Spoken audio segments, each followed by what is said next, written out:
Implement करो। उस order की इम्प्लीमेंटेशन अभी बाकी है, लेकिन जो एप्लीकेशन हमने फाइल की है उसमें पहले ऑब्जेक्शन लगा हुआ था, ऑब्जेक्शन के बाद हमने उसको रीफाइल कर दिया और अब उसको नंबर अलॉट हुआ है। हमें उम्मीद है इंशाल्लाह ताला कि जुमेरात को या जितनी भी जल्द हो सके सुप्रीम कोर्ट इंशाल्लाह उसकी समाअत करे। मतलब आप क्या समझते हैं कब तक, अगले हफ्ते तक ये जा सकती देखो, है? हमने सुप्रीम कोर्ट से रिक्वेस्ट की है, उस पर एक नोट जरूर पुटअप हुआ होगा और सुप्रीम कोर्ट ने ये कहा है कि जितनी जल्द समाअत हो सकती हो हम करेंगे और बेंच की अवेलेबिलिटी भी देखेंगे और बेंच की अवेलेबिलिटी को देख करके इंशाल्लाह वो जल्द फैसला करेंगे। सर ये बताइएगा, आज आपने जो तौहीन अदालत डाली थी उसके ऊपर एतराज़ात लगे, फिर वो तौहीन अदालत दोबारा आप लोगों ने फाइल कर दी और उसको डायरी नंबर भी अलाट कर दिया गया है।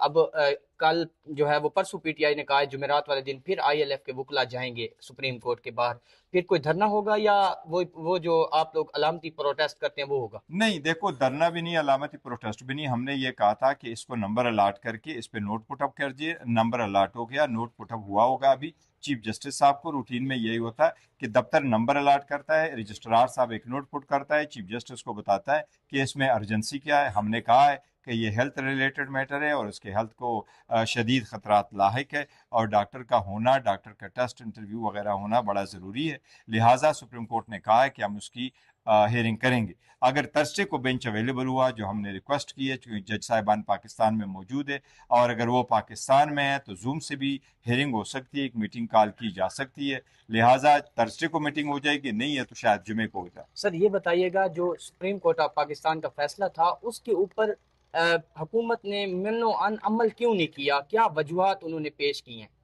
देखो, हमें तो कुछ नहीं बताया गया कि क्या वजूहात है, लेकिन सुप्रीम कोर्ट के ऑर्डर पे मन ऑन लेटर स्पिरिट अमल होना चाहिए था, हॉस्पिटल में शिफ्ट होना चाहिए था।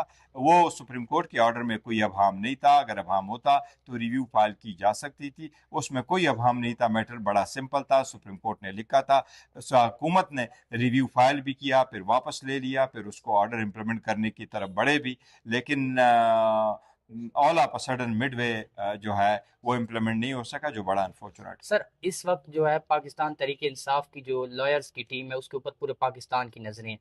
आने वाले दिनों में आप क्या समझते हैं, जो आपके चाहने वाले हैं या जो पाकिस्तान में इमरान खान साहब के चाहने वाले हैं, उनको क्या तवक्को करनी चाहिए कि खान साहब जो है दोबारा शिफा इंटरनेशनल जाएंगे?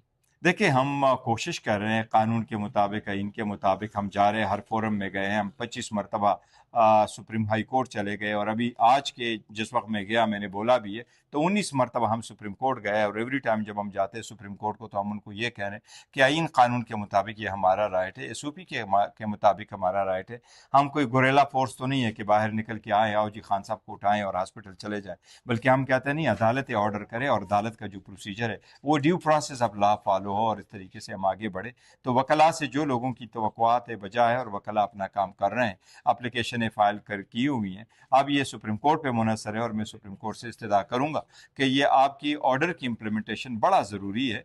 आज़ाद अदलिया का होना बड़ा ज़रूरी है, लेकिन जो भी अदलिया इस वक्त मौजूद है अपना ऑर्डर इम्प्लीमेंट करना सुप्रीम कोर्ट की आईनी जिम्मेदारी है। मुझे उम्मीद है सुप्रीम कोर्ट इसको इम्प्लीमेंट करवाएगी इंशाल्लाह। ये आप समझते हैं कि सुप्रीम कोर्ट जो है वो जो उन्होंने ऑर्डर दिया था और आपको उसके ऊपर कोई एतराज तो नहीं है, या आपको कोई अभी कोई सवाल हो या सुप्रीम कोर्ट के हवाले से, जजेस नहीं, के हवाले हम से? ये कहते हैं सुप्रीम कोर्ट के जो आपने ऑर्डर किया उस ऑर्डर को इम्प्लीमेंट करो। ऑर्डर सिंपल है, खान साहब को हॉस्पिटल ले जाए, उसके टेस्ट और इलाज के लिए फलाना हॉस्पिटल ले जाए, एक बोर्ड बने, उसमें डॉक्टर हो, डॉक्टर तजवीज़ करे इलाज और डॉक्टरों के मुताबिक आगे बढ़े। That's all. बहुत शुक्रिया। Viewers, let's move ahead to some of the other stories we're tracking. Next is Bharat in 1 minute. Let's get started.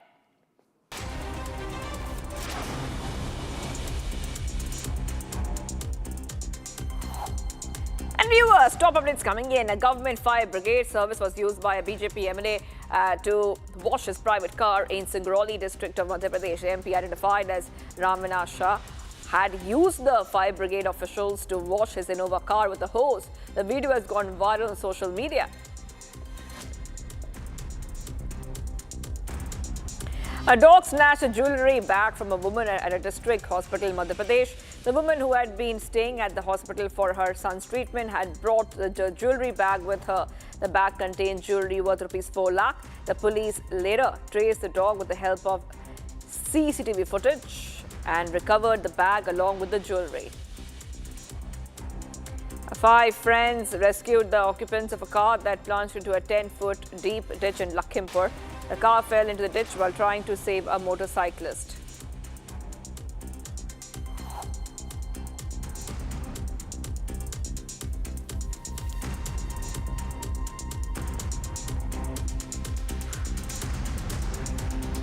And viewers, let's move ahead. Canada-US trade tensions have sharply escalated after Washington imposed 50% tariffs on about $27.6 billion of Canadian goods following the collapse of trade talks. In fact, Canada has responded with 15 to 50% retaliatory tariffs on roughly $27.6 billion of US products, effective September 8th. Take a look at this report as we tell you all about the US-Canada trade wars. And I have a lot of real estate on, so he has a lot of room because.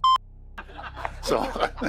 United States President Donald Trump has imposed new 50% tariffs on several Canadian goods after the trade deal between Canada and the United States failed. Right after the president imposed tariffs on Canada, Canadian Prime Minister Mark Carney imposed counter tariffs on the United States. He was backed strongly by Ford, whose province is on the front line of Trump's tariffs, as Canada's auto and steel manufacturing heartland. I have a lot of real estate on, so he has a lot of room because. So I'm to a dictator like President Trump, a bully like President Trump. As I said before, he's the type of guy in school that would take your lunch money one day, take your toque off your head the next day, and then steal your running shoes. But I'm not going to take any advice off a guy that's the king of bankruptcies. And he's actually tariffing his own people, taxing his own people. And I'm going to make sure I communicate through the U.S. media. I'm going to be reaching out to every single governor, every single senator, and every single congressperson. And when it comes to the midterms, I have a message to the Americans. Don't vote in a person that's going to kill your jobs. He ran on creating more jobs. Last time I checked, jobs went down in the U.S. and Ontario created more jobs. He ran on reducing the cost of living.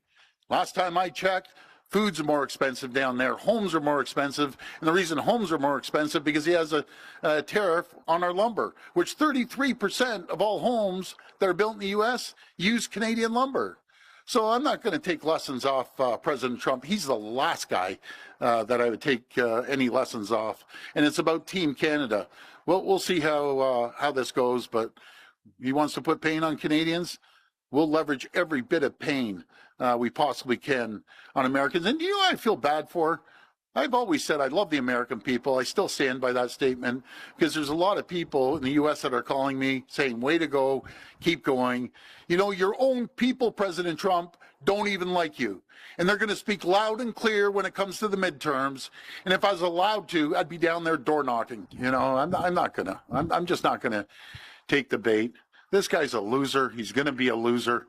And simple as that. We're going to fight with everything we have. And you know something? I have more courage, more brains in my baby toe than he has in his whole body. So there you go. This is the most successful automotive partnership in history. It's existed for all my life for 60 years. And the president is doing... Look, when the Americans go to the negotiation table first with the right attitude towards our industries and a true partnership, of course we'll come to the negotiating table. Let's be clear. There is an existing arrangement between our countries and Mexico that works. It can be improved. There's ways to improve it, and we will work to improve it in ways that are to the benefit of Canadians, but also to the benefit of Americans and the people of Mexico.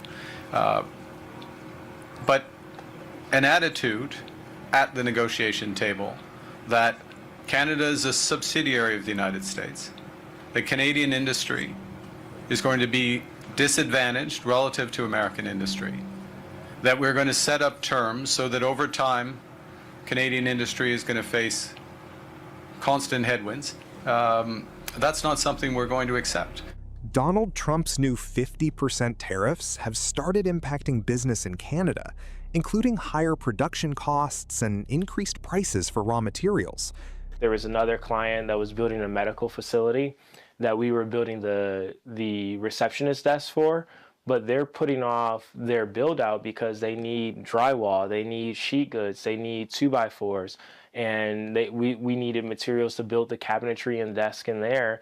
And with a 50% tariff, all those costs have skyrocketed, and just that one project just cost our family thousands of dollars in profit, and which impacts the ability for us to put food on the table for our family, but also impacts the ability for us to give back to our community.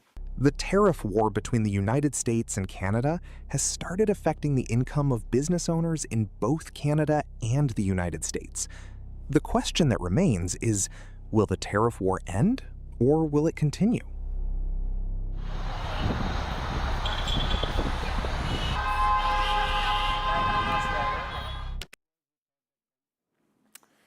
All right, viewers, let's move ahead to the biggest business story of the hour. For that, I'll have to go across to my colleague, Rishita. Rishita, over to you. What's happening?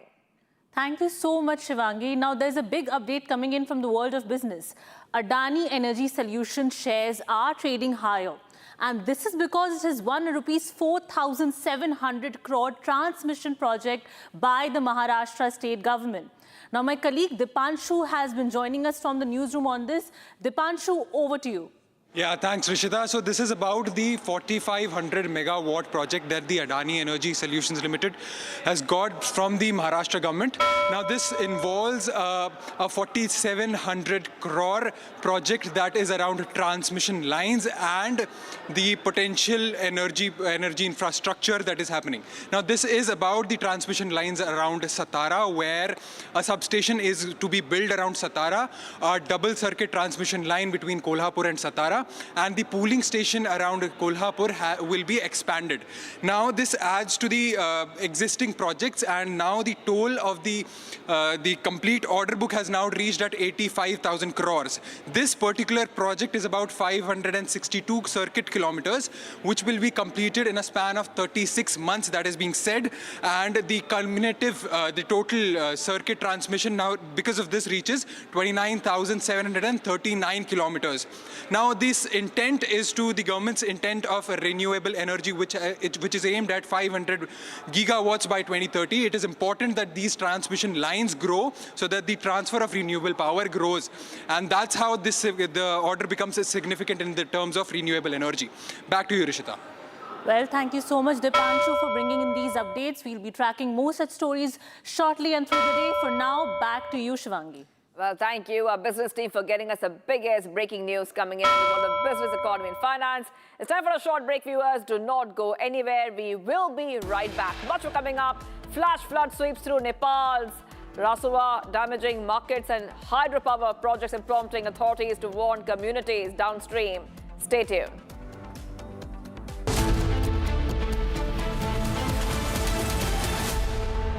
चमकी चाट से क्या बना है? Sandwich, लस्सी और छाछ। हर घूंट में चमकी चाट। अब बताओ, स्वाद आया? आया। असली स्वाद सिर्फ चमकी चाट। Amity has been ranked India's #1 not-for-profit private university for 11th year, with top 10 ranked institutions in management, engineering, biotech, law, masscom, telecom, hospitality, fashion and more. Yet another top ranking for Amity University. Pure सूजी pasta उबालो मिलाओ और खाओ 8 minute में तैयार। क्या taste है सबका राजा R pure masala.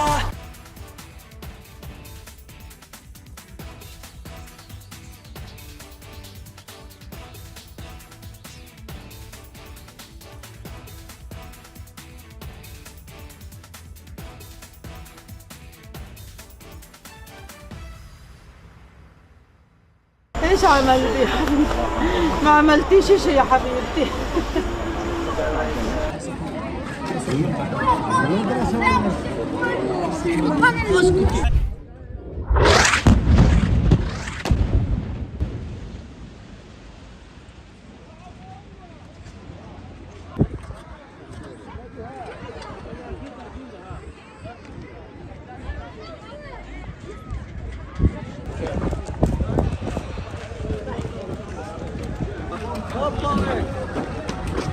Hello.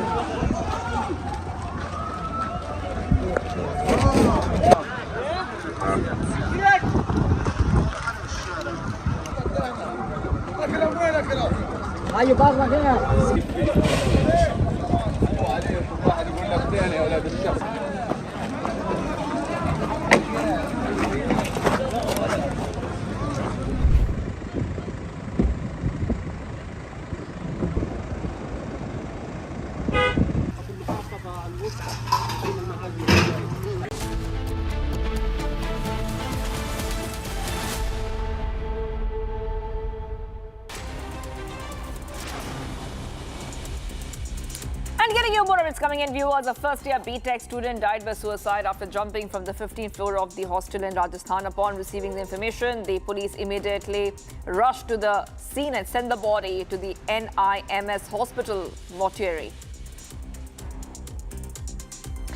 A major accident took place at the Pagadi culvert in Rajasthan. Amid strong water currents, a vehicle carrying an machine was swept away by the powerful flow of water while crossing the area. The driver sustained injuries in the accident. Around half a dozen elephants were swept away by a strong water current due to the rising water levels. In fact, the elephants which had emerged from the forest were swept away by the current. A local managed to guide the elephants back towards the forest using traditional herding methods.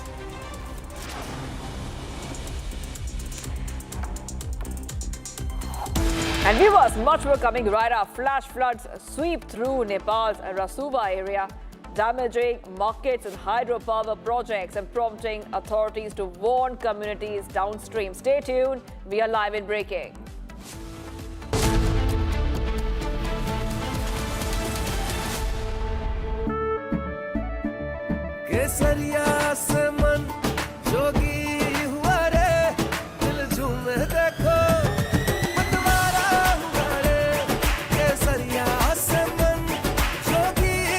हर पल मनाओ केसरी त्योहार।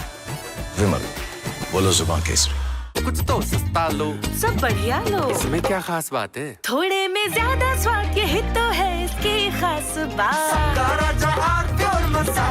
I wake up wearing someone else again. Don't let it slip. I'm losing. I don't wanna be safe anymore. Finding myself. That's my moment of Sarah. चमकी चाट से क्या बना है? आलू चाट या फ्रूट चाट, स्वाद बनाए चमकी चाट। क्या बात है? स्वादिष्ट पकोड़े और फरसान, अरे चमकी चाट है इसकी जान। असली स्वाद सिर्फ चमकी चाट।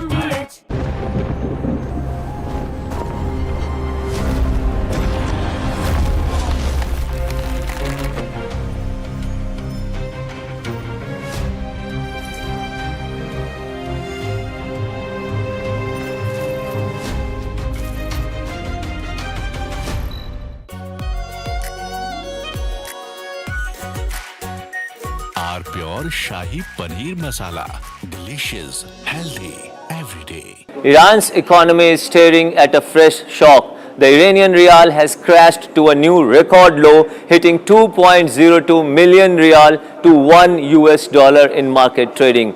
And the timing is significant. Washington is preparing to unveil another round of sanctions, promising to tighten the economic screws on Tehran even further. Donald Trump has already declared on social media, Iran is completely collapsing. But here is the big question, is Iran really collapsing, or is Tehran using the Strait of Hormuz to run its economic weakness into global pressure point? For ordinary Iranians, the currency crash is not just number flashing on a trading screen. It is hitting the kitchen table, it is hitting savings, and it is hitting the cost of survival. Iran was already struggling with a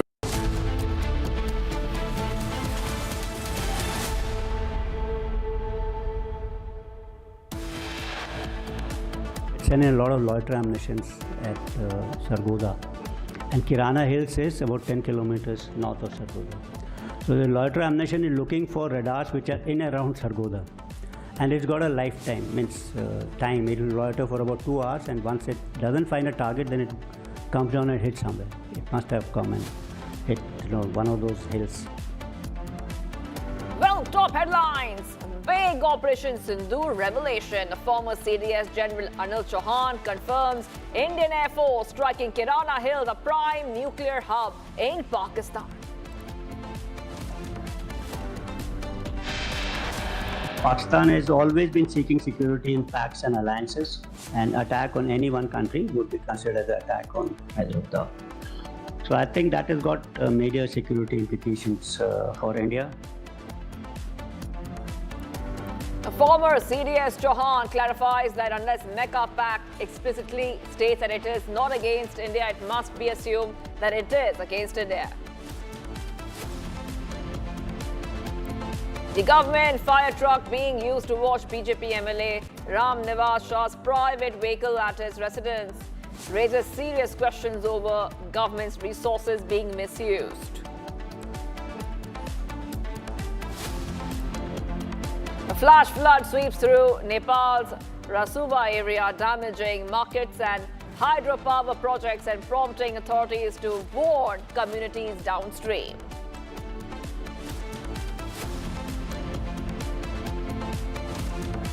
The biggest exclusive owned republic from inside Pakistan's Adiala Jail, Imran Khan's closest aide speaks to Republic TV.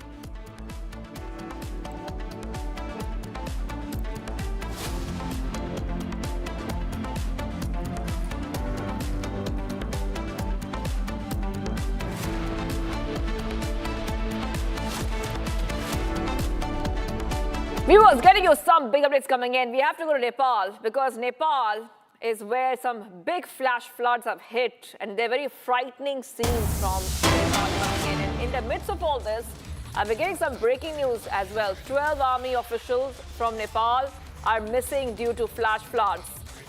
Flash floods have hit Nepal's Rasuva area, damaging hydropower projects and markets. And now 12 army officials are missing, viewers. So back-to-back updates coming in on Republic TV. Let's put out some visuals as well, because a massive flash flood has surged through northern Nepal's area, devastating parts of Rasuva district, which is near the Tibet border, and damaging homes, vehicles, bridges, and infrastructure projects. Now, on your screen, you can see how serious the flash floods are. This was reported around 9 a.m. local time. There was a sudden rise in the river, and the flood waters appear to have entered from the direction of Tibet. The worst hit areas include the border settlements. So those are pictures coming in on your screen, viewers. So you can clearly see that there's a lot of destruction.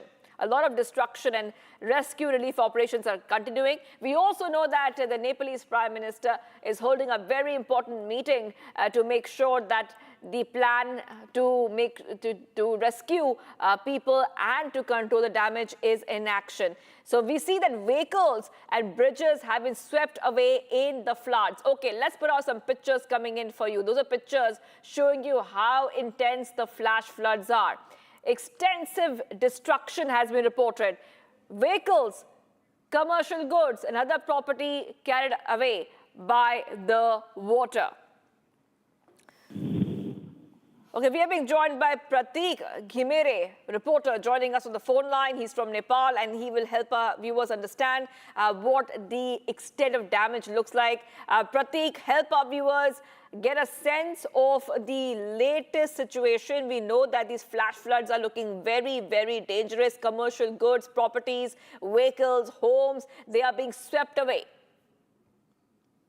Yeah, so as far right now, we know that the flood has washed away 42 kilometers of road linking the Nuwakot district to the China border. It has swept away many houses, hotels, and the markets. There were many human settlements and so on. So right now, as of now, the 7 bodies have been found by the security personnel. Similarly, around 748 megawatt worth capacity of hydroelectricity has been damaged. And similarly, in Kathmandu, the hospitals have been stay alert, and they are waiting for the patients, those who will be rescued for their examinations, and the Kathmandu has also dispatched the experts team of doctors and trauma doctors to the flood site. Similarly, around 14 government officials of Rasuagadi custom, which lies in the border of China and Nepal, they have been reported missing as of now. Similarly, 41 security personnel are also out of contact. And simultaneously, the Nepal government and the security forces are doing the rescue work. That is all we know right now. Yes. Pratik, like you said, many security personnel are missing. 12 army personnel from Nepal are missing due to the flash floods. So, of course, rescue relief operations are of top priority. How about the steps the government is taking? Because a high-level meeting is being called to discuss the situation in the aftermath of the floods and to take all the measures required to deal with the situation. Pratik. So as I told you right now, the hospitals are kept alert, and the medical doctors and the medical team have been dispatched there. Also, the government has made the network and data free, call and data free for the 4 major impacted districts by the flood. Similarly, the meetings were held by the Prime Minister with the cabinet and the experts of the natural disasters. And the meeting, I think, that has been over. We don't yet know what are the outcomes of the meeting, but the security personnel are deployed in the scene. The helicopters are there. The private sector helicopters are also kept in standby to do the rescue operations, and it has been going on. Till now, 7 bodies have been already found.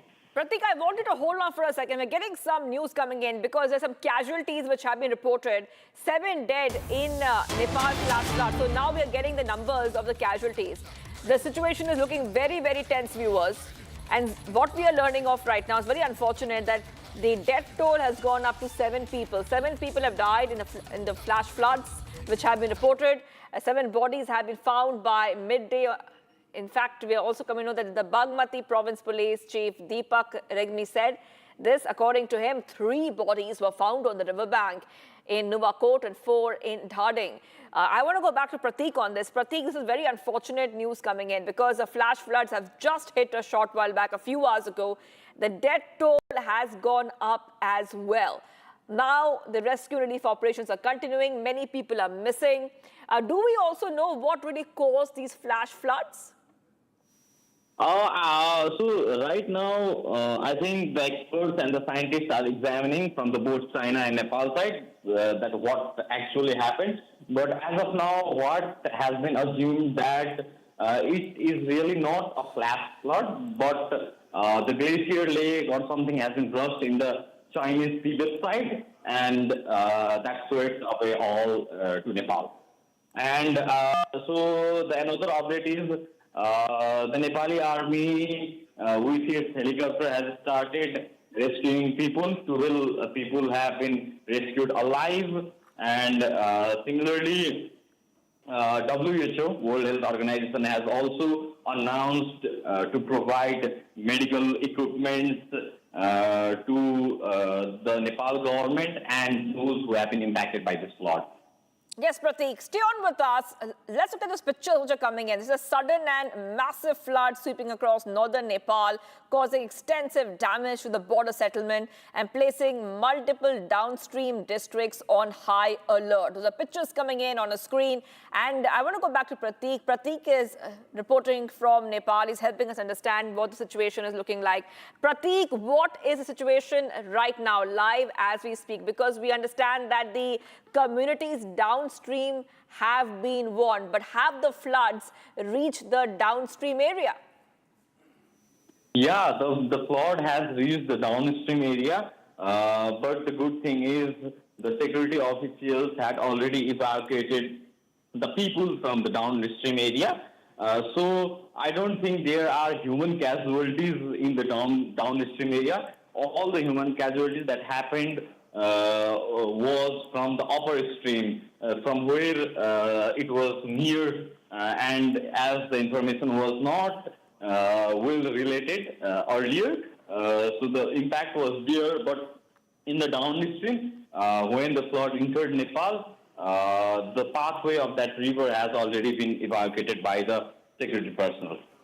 All right, well, thank you for getting us those details. Prateek is reporting for us from Nepal and helping us understand the latest development. The flash floods in Nepal have hit Nepal, and we are tracking all the top updates coming in from this story.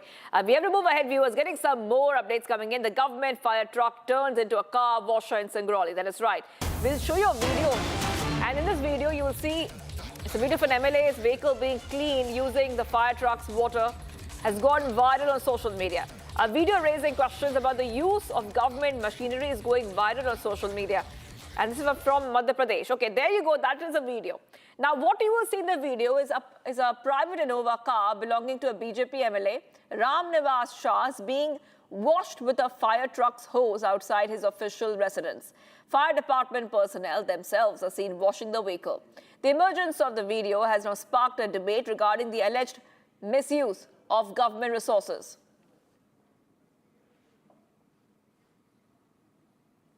All right, let's move ahead, viewers. Getting a press conference which is coming in live. Let's go to the press conference by the BJP. ऐसा लगता है कि अब नेता प्रतिपक्ष राहुल गांधी केवल और केवल मीम्स और रील वैल्यू के लिए ही बयान देते हैं. I want to call out the hypocrisy of Shri Rahul Gandhi as well as his Congress party. कुछ चंद उदाहरण आपके सामने रखना चाहूंगी क्योंकि लिस्ट बहुत लंबी है. सबसे पहले बात करते हैं, जब हमारी मंडी की सांसद कंगना रनौत जी को टिकट मिली थी तो कांग्रेस पार्टी की ही एक महिला नेता सुप्रिया श्रीनेत जी के सोशल मीडिया अकाउंट से इतनी अभद्र टिप्पणी उन पर करी गई. आप सबको याद होगा, रेट पूछा गया था. याद है आपको? रेट पूछा गया था, लेकिन उस पर राहुल गांधी जी ने तब तो किसी के लिए कुछ नहीं कहा, चुप्पी साध ली. यहां तक कि मैंने व्यक्तिगत तौर पर जाकर इस अभद्रता के खिलाफ कंप्लेंट दी थी. फिर हम बात करते हैं अप्रैल 2024 की. रणदीप सुरजेवाला जी कांग्रेस पार्टी के बहुत कद्दावर नेता हैं, हरियाणा की पृष्ठभूमि से आते हैं, और उन्होंने कैथल की एक रैली में हमारी तत्कालीन भारतीय जनता पार्टी की उपाध्यक्ष और हमारी मथुरा की सिटिंग एमपी हेमा मालिनी जी के खिलाफ क्या अब अशोभनीय टिप्पणी करी थी. यहां तक कि उस पर ईसी को कार्रवाई करते हुए उनको कैंपेन से बैन करना पड़ा था 48 घंटे के लिए. लेकिन फिर राहुल गांधी जी, कोई स्मैशिंग ऑफ पेट्रियार्की नहीं हुई, कोई ऐसा आपके यहां से बयान नहीं आया. उन्होंने तो बस पुनः मौन साध लिया था. अधीर रंजन चौधरी जी की बात करती हूं. भारत की पहली ट्राइबल महिला राष्ट्रपति को उन्होंने राष्ट्रपत्नी कह के संबोधित करा, लेकिन कांग्रेस के शीर्ष नेतृत्व ने पुनः मौन साध लिया. कमलनाथ जी, जो मध्य प्रदेश के सिटिंग चीफ मिनिस्टर थे, 2020 की बात कर रही हूं, उन्होंने भारतीय जनता पार्टी की एक महिला कैंडिडेट को आइटम कह के संबोधित करा. राहुल गांधी जी, तब आप कहां थे? Why were you not smashing patriarchy then? तब आप उपदेश क्यों नहीं दे रहे थे? करा क्या? ईसी को उन्हें स्टार कैंपेनर्स की लिस्ट से हटाना पड़ा. यही नहीं, एनसीडब्ल्यू ने भी उन पर कार्रवाई करी. मित्रों, लेकिन सबसे ज्यादा आत्मा को कचोटने वाला अगर बयान है तो वो केआर रमेश कुमार जी का है, जिन्होंने कर्नाटक की विधानसभा में ये कह दिया, if rape is inevitable then a woman should lie down and enjoy it. Congress के सभी विधायक और स्पीकर समेत सब इस अभद्रता पर हंस रहे थे. राहुल गांधी जी, तब आपने मौन क्यों साध लिया था? और इस smashing the patriarchy nothing but political rhetoric for you? मैं पूछना चाहती हूं, ये तो आप ही की पार्टी की, कांग्रेस पार्टी की चार्जशीट मैंने पढ़कर सुनाई है, मौन क्यों साधे हुए थे? वैसे तो इस देश के देवतुल्य मतदाता ने कांग्रेस पार्टी और राहुल गांधी जी के नेतृत्व को बार बार नकारा है चुनावों में, लेकिन फिर भी कर्नाटक और हिमाचल प्रदेश में तो कांग्रेस पार्टी की सरकार है। मैं पूछना चाहती हूं आज आपके माध्यम से, Rahul Gandhi ji, if you want to smash the patriarchy, why is there not a single woman minister in the cabinet of Karnataka or in Himachal Pradesh? Karnataka और हिमाचल प्रदेश की कांग्रेस की सरकारों में एक भी महिला मंत्री आपने नहीं बनाई हैं। क्यों? क्योंकि महिला सशक्तिकरण कांग्रेस पार्टी और राहुल गांधी जी के लिए केवल और केवल एक चुनावी जुमला बनकर रह गया है। अगर वो महिला सशक्तिकरण की बात पर अमल करना चाहते तो नारी शक्ति वंदन अधिनियम का पुरजोर मुखालफत नहीं करते। आपको याद होगा, नरेंद्र मोदी जी की सरकार 33% आरक्षण महिलाओं के लिए विधानसभा और लोकसभा में लेकर आई है नारी शक्ति वंदन अधिनियम के तहत। कांग्रेस पार्टी ने क्या किया? लाल बटन दबाकर ये निश्चित करा कि ये विधेयक सदन के पटल पर गिर जाए। राहुल गांधी जी महिलाओं की भूमिका केवल और केवल मतदाता के रूप में मतदान केंद्र तक सीमित करना ही चाहते हैं। वो नहीं चाहते कि भारत की बेटी भारत की भाग्य विधाता बने। वो नहीं चाहते कि भारत की बेटी भारत के नीति निर्माण में अपना योगदान दे। और यही नहीं, मनुस्मृति माइंडसेट की बात करते हैं। मैं पूछना चाहती हूं राहुल गांधी जी, बड़ी सिलेक्टिव आउटरीच कर रहे हैं। सर्वधर्म संभाव सिखाता है हमारा संविधान, वो संविधान जो राहुल गांधी जी झलकाते जरूर है लेकिन खोलकर कभी उसको पढ़ने की जहमत नहीं करते। Why the selective outrage? Why have you targeted only one community in India? आपका ये स्मैशिंग ऑफ पेट्रियार्की रिलीजन का रंग देखकर बदल क्यों जाता है? If you truly wanted to smash the patriarchy, तो कांग्रेस पार्टी ने जब इस देश के सर्वोच्च न्यायालय ने शाहबानों को मेंटेनेंस का राइट दिया, तो कांग्रेस पार्टी की सरकार एक लेजिस्लेशन लाके, एक कानून लाकर हमारी मुस्लिम बहनों के मेंटेनेंस के राइट का दमन क्यों कर रही थी? मैं पूछना चाहती हूं, you want to smash the patriarchy?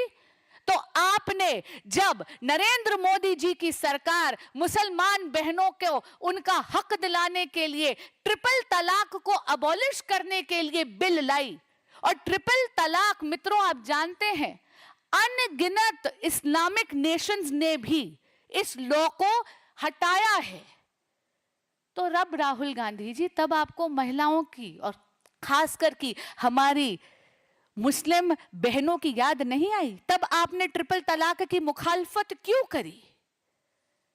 The thing is, आपने 13 अगस्त को जो आपने चीप इनवेंडोज करे, जिस तरीके से आपने इटली की महिला प्रधानमंत्री के खिलाफ एक सेक्सिस्ट, एक मिसोजिनिस्टिक और एक अभद्र टिप्पणी करी, उस पर आवरण डालने के लिए आपने पुणे के मंच पर स्मैश द पेट्रियार्की की बात करी। आज मैं एक चैलेंज करती हूं आपको। You want to smash the patriarchy? All right, I am very comfortable singing Christmas carols on Christmas. I am very comfortable singing Vande Mataram in its entirety. I am very comfortable in reciting the Shiv Tandav. मैं आपको challenge करती हूँ, you want to actually smash the patriarchy, तो वंदे मातरम का पूरा गायन कर दिखाइए ना। इस देश की संसद एक कानून पारित करती है जहां पर वंदे मातरम को अब वही आदर और सम्मान मिलेगा जो जनगण मन को मिलता है। पूरा का पूरा गायन होगा। लेकिन कांग्रेस की वर्किंग कमेटी एक रेजोल्यूशन पास करती है। राहुल गांधी जी, रेजोल्यूशन क्या था? रेजोल्यूशन ये था कि वो कांग्रेस पार्टी जो मनुस्मृति की माइंडसेट की दुहाई देती है, वो जिहादी माइंडसेट के सामने घुटने टेक रही है और हमारे मादरे वतन के लिए जो एक ऐसा गान है जो हमारी मदर लैंड को देवी के रूप में देखता है, उसके स्टैंडर्ड्स को ब्रूटली कट करेगी। गैर कानूनी बात का आप समर्थन करने के लिए तैयार हो गए हैं तुष्टीकरण की राजनीति के लिए। राहुल गांधी जी, ये है आपकी और कांग्रेस पार्टी की सच्चाई। लेकिन ये देश आपसे हिसाब मांगेगा।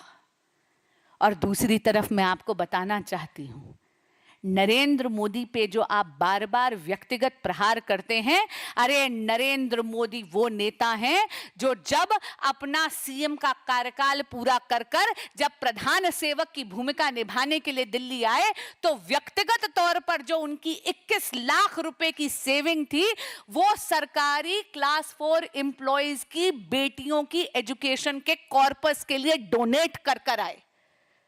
नरेंद्र मोदी ऐसे नेता हैं जिनके लिए महिला सशक्तिकरण एक चुनावी जुमला नहीं है।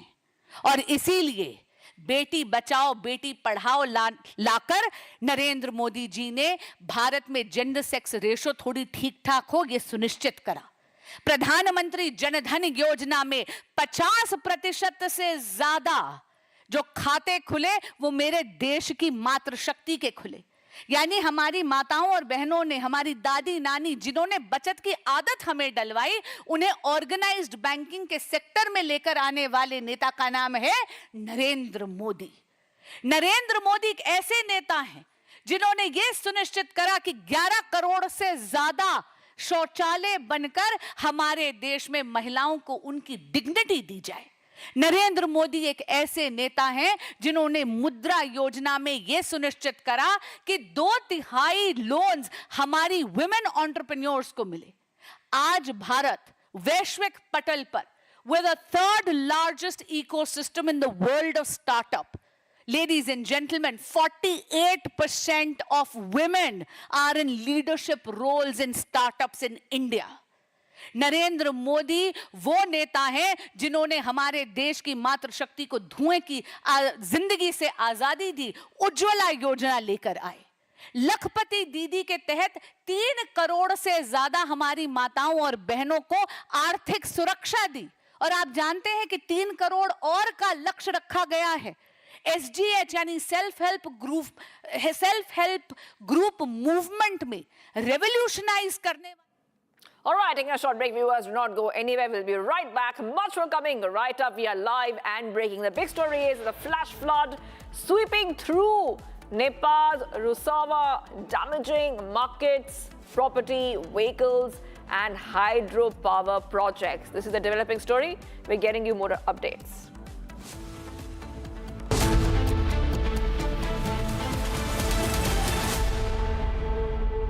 चमकी चाट से क्या बना है? सैंडविच, लस्सी और छाछ।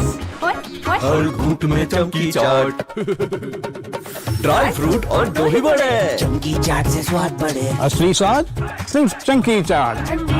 रानी, इस घर में कुछ है जो टूटता नहीं। ये पिलर कभी नहीं टूटेगा। रुंगटा स्टील TMT से बना। रुंगटा नहीं तो घर स्ट्रॉन्ग नहीं। रुंगटा स्टील TMT बार एकदम सॉलिड। आर प्योर सूजी पास्ता, उबालो मिलाओ और खाओ। 8 मिनट में तैयार। क्या टेस्ट है, सबका राजा R pure masala.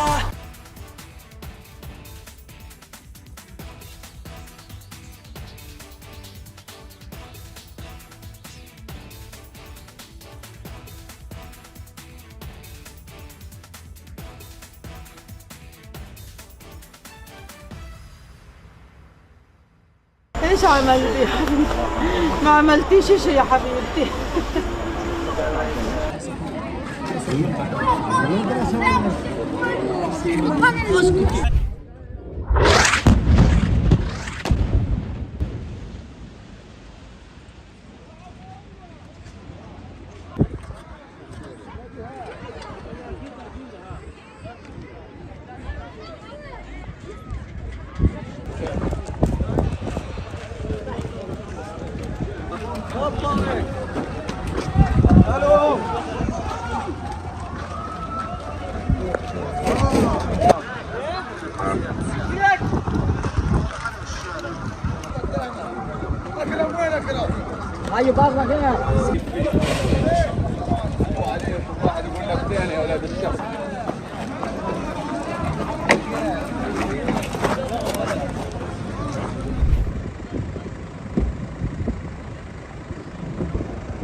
رموا 4 صواريخ، وهذا الدمار كله بسبب الصواريخ هذول. ايش صار في النازحين والخيم؟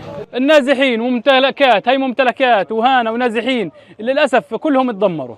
للأسف الحين هم بلا مأوى، هم هالوقت بلا مكان يروحوا يقعدوا له. هم الحين بفكروا كيف يستقروا، كيف يروحوا لمكان آمن ثاني، أو كيف يستقروا في هذا المكان. بدنا نعيش بأمان، بدنا نعيش بحياتنا، بدنا نحس.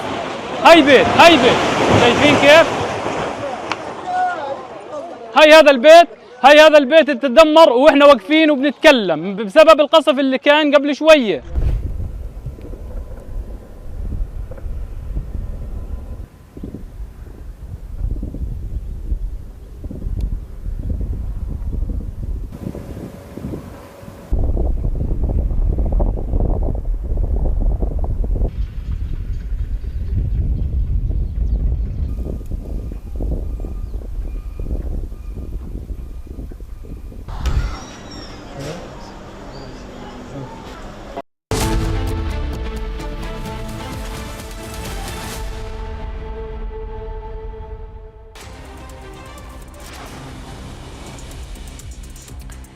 A first-year BTech student died by suicide after jumping from the 15th floor of the hostel in Rajasthan. Upon receiving the information, the police immediately rushed to the scene and sent the body to the NIMS hospital mortuary. The reason behind the suicide is not yet ascertained.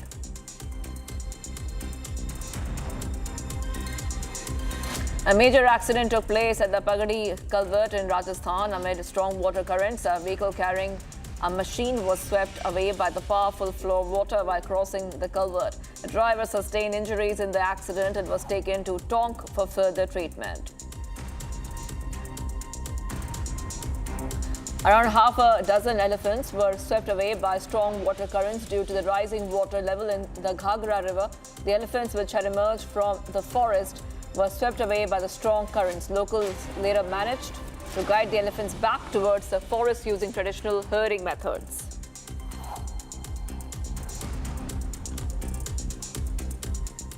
Viewers, a short break now, but do not go anywhere.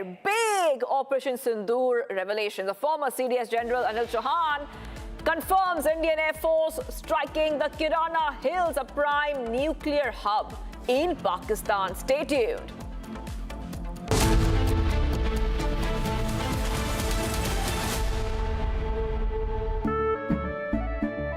केसरिया से मन जोगी हुआ रे दिल झूमे देखो मतवारा हुआ रे केसरिया से मन जोगी हुआ हर पल मनाओ केसरी त्योहार विमल बोलो जुबान केसरी चमकी चाट से क्या बना है सैंडविच लस्सी और छाछ हर घूंट में चमकी चाट अब बताओ स्वाद आया असली स्वाद सिर्फ चंकी चाट।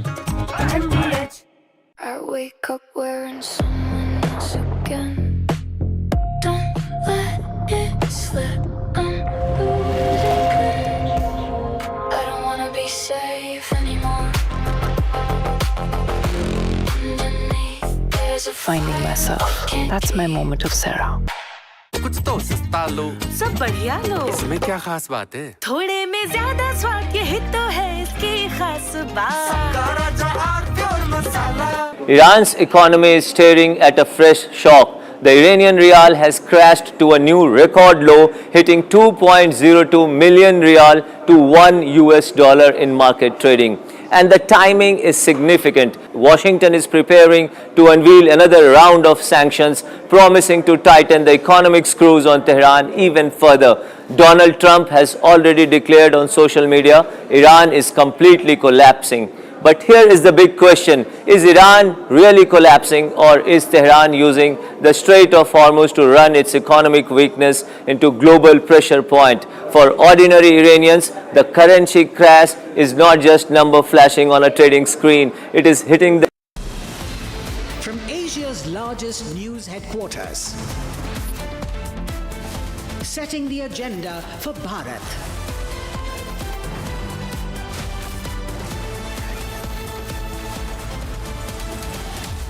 You're watching Republic.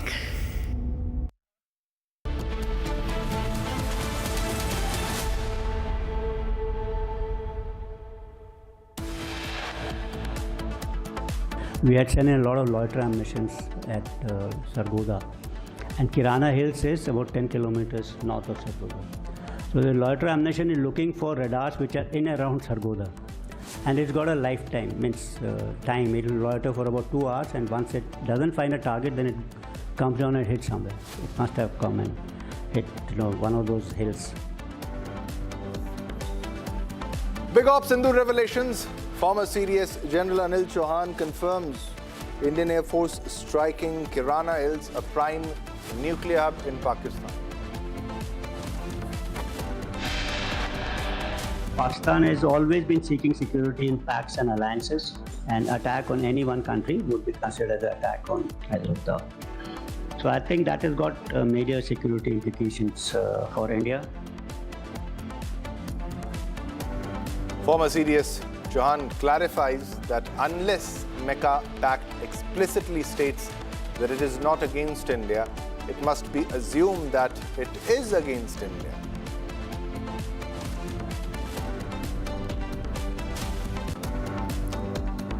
And a shocking video where a government fire truck being used to wash a BJP MLA Ramnivas Shah's private vehicle at his residence, raising serious questions over government resources misuse.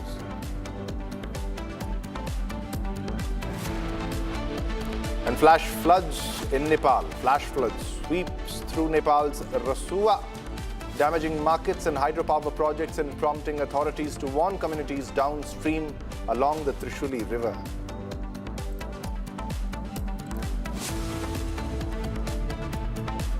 The biggest exclusive on Republic from inside Pakistan's Adiala Jail. Imran Khan's closest aide speaks to Republic TV.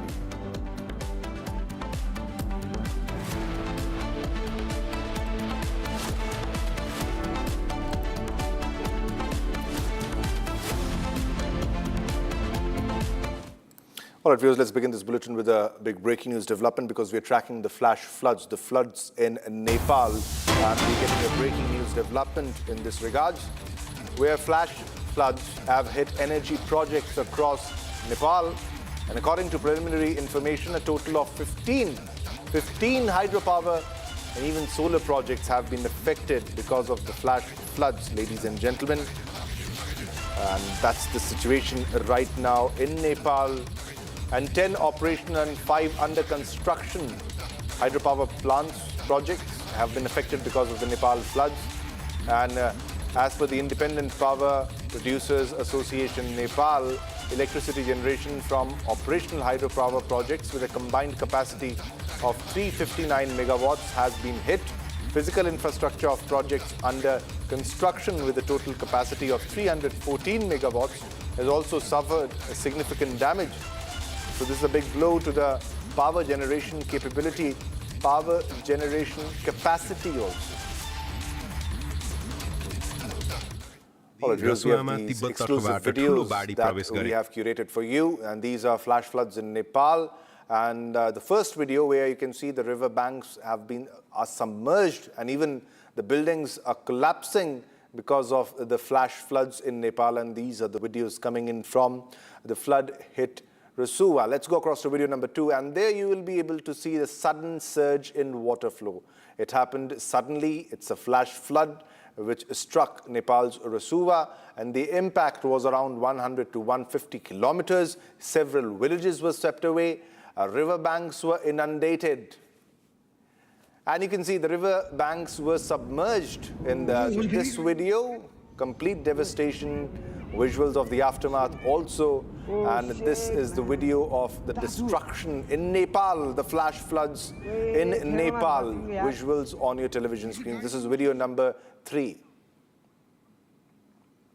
This is video number 4. Let's stay with this video because you can clearly see that the trucks, that is the vehicles, are being swept away by the flash floods, and also the debris, the kind of mud, water, and sand, gravel, pebble, boulder mix. You can see it flowing in that river. It's no longer a river, and that's the situation right now. You can see complete devastation and the accumulation of debris, and because of the sudden floods in Nepal, sudden surge, and then you can see trucks swept away by the debris.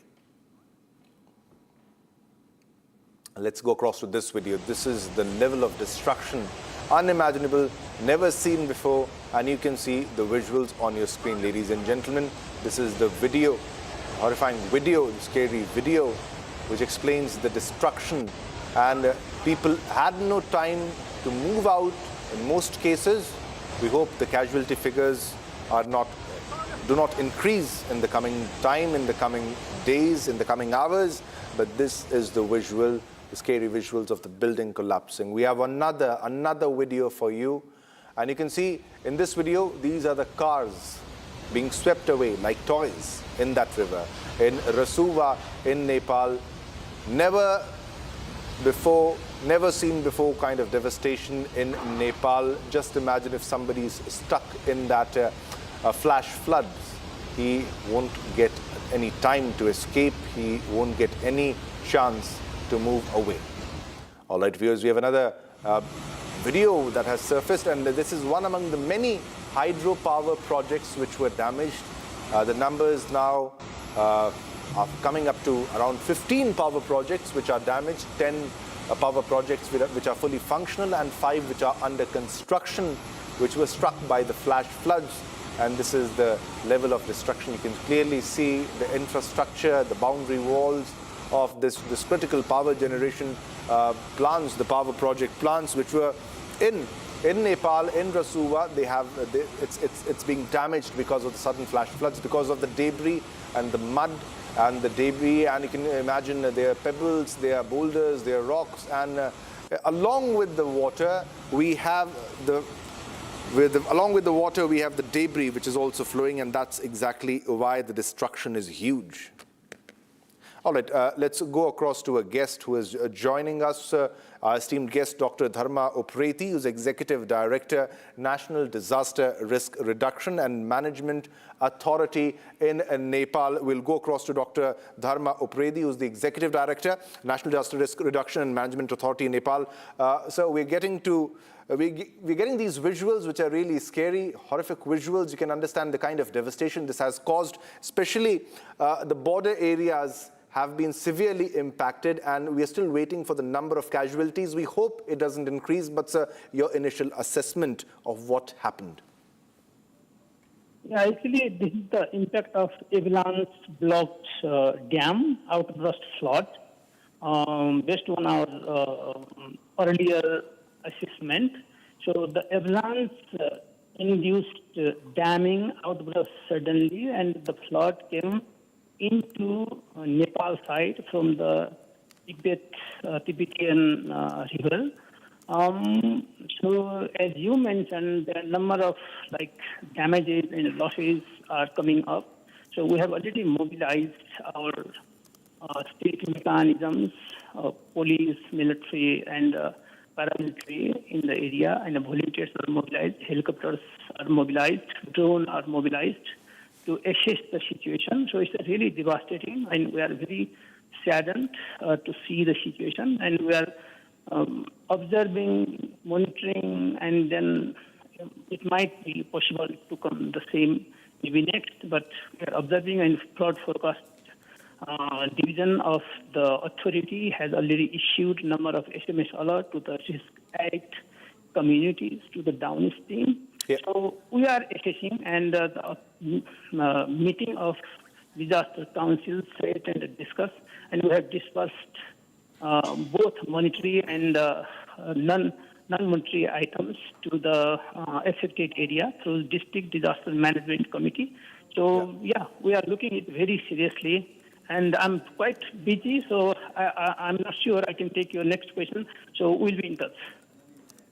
Yeah, also, sir, if you can put this into perspective, because we are getting to know that majority of the power generation projects, that is hydropower projects, have severely been impacted because of the flash floods. Yes. How is this damage, going to damage. impact? Yeah. Please go on. Yeah, it's damage, huge damage, but we don't know what amount, and we are assessing the situation. We'll come back maybe in the next couple of days, exact the damage, losses and damages because of this Imran dam outburst flood. So we'll come back to you in a few days of the whole. So any number on the casualties, if you can share with us, any assessment or any numbers? No casualties actually confirmed, but we hear number of casualties are there, but it's not confirmed yet. So far people are missing, and it might be they are moving somewhere in a safer area, but we don't have any confirmed casualties so far. All right. Dr. Dharma, thanks a lot for joining and for explaining what actually happened. And our prayers are with the people of Nepal. We hope the number of casualties doesn't increase in this regards. But these are very scary visuals which are coming in from Nepal. Trucks being swept away, cars being swept away, buildings being swept away, villages being swept away because of this sudden surge in water flow, flash floods in Nepal. All right, viewers, now let's move on to another top story that we are tracking, a big breaking news development that is coming in from Moscow. This is the US CIA director, John Ratcliffe, was on board the US Air Force C-17A Globemaster that landed early Tuesday at Moscow's Vnukovo airport, pointing to a carefully planned and sensitive mission. Now, he landed in Moscow in order to attend several high-level meetings with the officials, and that needs to be questioned and investigated. What exactly is the reason of the meeting? CIA or the White House has not commented on the aircraft. Not just that, Russian President Vladimir Putin's spokesman Dmitry Peskov declined to comment on the matter. He told journalists earlier in the day, previously also earlier in the day, about this sudden meeting, and CIA or White House has not commented on this aircraft, and Russian President Vladimir Putin's spokesman, that is Dmitry Peskov, declined to comment on the matter. He told journalists earlier in the day that he had no information regarding the plane that touched down around 10 a.m. Moscow time, and said no meetings between the Kremlin and any representatives of the Trump administration were planned this week. And the CIA director spent about 4 hours in Moscow before leaving. So there's something fishy, something is happening. They might not admit it. And this is a secret trip of the CIA director. So this is very, it happened all of a sudden. It was planned suddenly. It's an exclusive story that you're seeing on your television screen, because this needs to be investigated. We have first on visuals on your television screen of the plane on which the CIA was traveling to Moscow, and this meeting happened all of a sudden, and no information has been shared by either US or even Russia.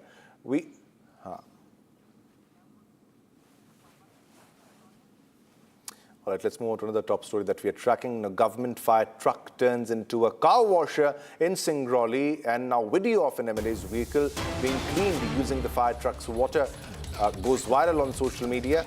A video raising questions about the use of government machinery is going viral on social media from Singrauli, Madhya Pradesh. Now, in the video, a private car belonging to BJP MLA Ram Nivas Shah is being seen washed with a fire truck's hose, and outside his official residence openly. And the video was recorded, and now the video is viral. The fire department personnel themselves are seen washing the vehicle, and the emergence of this video has sparked a debate regarding the alleged misuse of government resources. And this incident took place on Tuesday. The viral video shows a fire truck parked outside MLA Ram Nivas Shah's official residence, with the fire department personnel washing the private car, using a hose. Now, 3 employees are seen spraying water on the vehicle. The car is reported to be the private vehicle of BJP MLA Ram Nivas Shah. Let's listen into the reaction of the MLA in this regards. आप लोगों ने बताया, video हमने भी देखा, हमने भी जाना, कोई विधायक सांसद मालिक अपने हाथ की गाड़ी कोई धोता नहीं। अमूमन जो ड्राइवर ने बताया कि वो गाड़ी नगर निगम महापौर अध्यक्ष के घर में पंप खराब था तो पानी भरने आई थी, संयोग से खड़ी थी तो थोड़ा सा पानी मार दिया, तो ड्राइवर को डांटा कि ये सब काम नहीं किया करना चाहिए, बस इतना ही। लोग कह रहे हैं कि ये आग बुझाने वाली गाड़ी जो फायर ब्रिगेड है उसका उपयोग विधायक अपने निजी काम के लिए कर रहे हैं। जो कह रहे हैं वो थोड़ा ज़्यादा जानते हैं, उनके बारे में मैं ज़्यादा बात नहीं करता। All right, so these are the visuals, and this MLA is also defending the action and is passing the buck to the driver, and the driver is to be blamed as per the MLA in this case. And this is VVIP culture that needs to be highlighted, and firefighting VVIP racism. That's the story, because in Singrauli MP you can see these visuals, and you can just imagine this is very important to highlight that the fire truck is for controlling flames, for dousing fire, and this is being used to wash cars, and this sends a very wrong message to the citizens of the country that this is the kind of behavior that needs to be completely avoided, and there needs to be some sort of discipline on the way these personnel are behaving in this regard. So they're using the fire tender to wash an MLA's car. Totally uncalled for, totally unacceptable, and this is the complete misuse of government resources, critical, very important government resource, which is very important in case there is a fire incident. The truck should have been used there, and this might even cause delay. All right, let's go across to Satya Vijay for more details into the story. Satya Vijay, जिस तरीके से क्या इसको किस तरीके से बयां किया जाए वो समझ में नहीं आता, क्योंकि संसाधन है सरकार के हैं, उनकी उपयोगिता जो है वो इस मामले में है कि कहीं आग लगे तो बुझाया जाए, और इनमें तो सेकंड्स का मामला होता है कि इनको भागना होता है, तुरंत वहां पर पहुंचना होता है। ये क्या वहां पर ये गाड़ी खड़ी हुई थी और कैसे इसका इस्तेमाल कर लिया गया, और नेताजी ने क्या इस पे बयान दिया डिफेंड करते हुए कि भाई नहीं, मेरी गलती नहीं है? देखिए, सिंगरौली से पहली बार के भाजपा विधायक हैं राम निवास शाह, और इनका कहना चाहिए जिस तरह का रुख यहाँ देखने को मिला है कि वो फायर ब्रिगेड की गाड़ी से अपना वाहन धुलवा रहे हैं, तो ये सत्ता का घमंड भी है, ये सरकारी मशीनरीज का जो है दुरुपयोग भी है, क्योंकि जनता के टैक्स के पैसे से इस तरह की सुविधाएं जो हैं लोगों की जान बचाने के लिए फायर ब्रिगेड जैसी सुविधा होती है।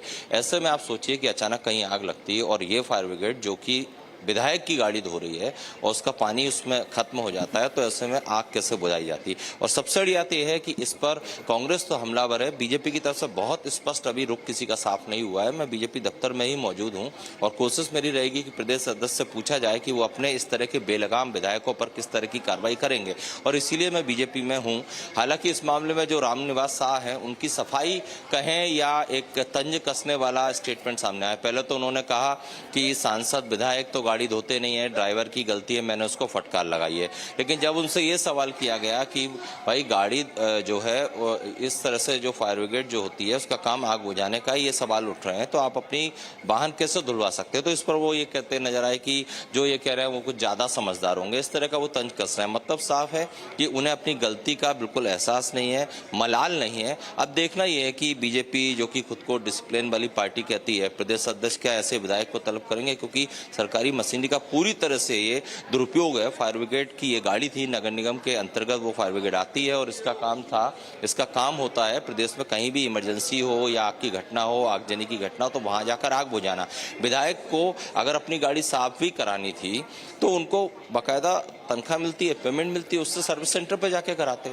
लेकिन ऐसा उन्होंने नहीं किया। तो ये सत्ता का घमंड ही है कि पहली बार के विधायक सरकारी सिस्टम को भी अपना समझ रहे हैं, अपना निजी वाहन धुलवा रहे हैं और इस पर सफाई के तौर पर तंज कस रहे हैं या टालने की कोशिश कर रहे हैं। ये कह रहे हैं कि विधायक सांसद खुद तो गाड़ी धोते नहीं है, ड्राइवर को ऐसा नहीं करना था, बचने की कोशिश कुल मिलाकर करते नजर आ रहे हैं। बिल्कुल सत्य विजय, बहुत बहुत शुक्रिया पूरी जानकारी हमारे साथ साझा करने के लिए। And the visuals as you can see ladies and gentleman clearly understand the kind of situation there is and it's completely disregard towards the sentiments of the public also, the way they are misbehaving, the kind of behavior is completely uncalled for. All right, viewers, now let's move on to another big story that we are tracking. This is the New York City Mayor, Zohran Mamdani, known for his anti-Hindu stand. He said that he does not support the upcoming planned event at Madison Square Garden, where Rashtriya Swayamsevak Sangh Chief, that is the Sarsanghchalak, Mohan Bhagwat, is scheduled to address members of the Indian diaspora on August 29, 2026. He said that the city may, however, not have jurisdiction to cancel the private event scheduled for the August 29th. And also the RSS chief, Mohan Bhagwat, arrived in the US earlier in the day as part of the Rashtriya Swayamsevak Sangh's centenary. And clearly, many people are rattled because of this visit. This is the centenary year global outreach program. During his stay in New York, he would participate in the Universal Oneness program. And this is the message of India to the world, that is Vasudhaiva Kutumbakam. And he will be addressing a gathering of around 5,000 people at the iconic Madison Square Garden on Saturday. So this is completely not on religious lines or anything of that sort, but the same lobby gets rattled once again. We must remember this is the same Mamdani who had opposed the Ram Mandir. Let's listen into Mamdani.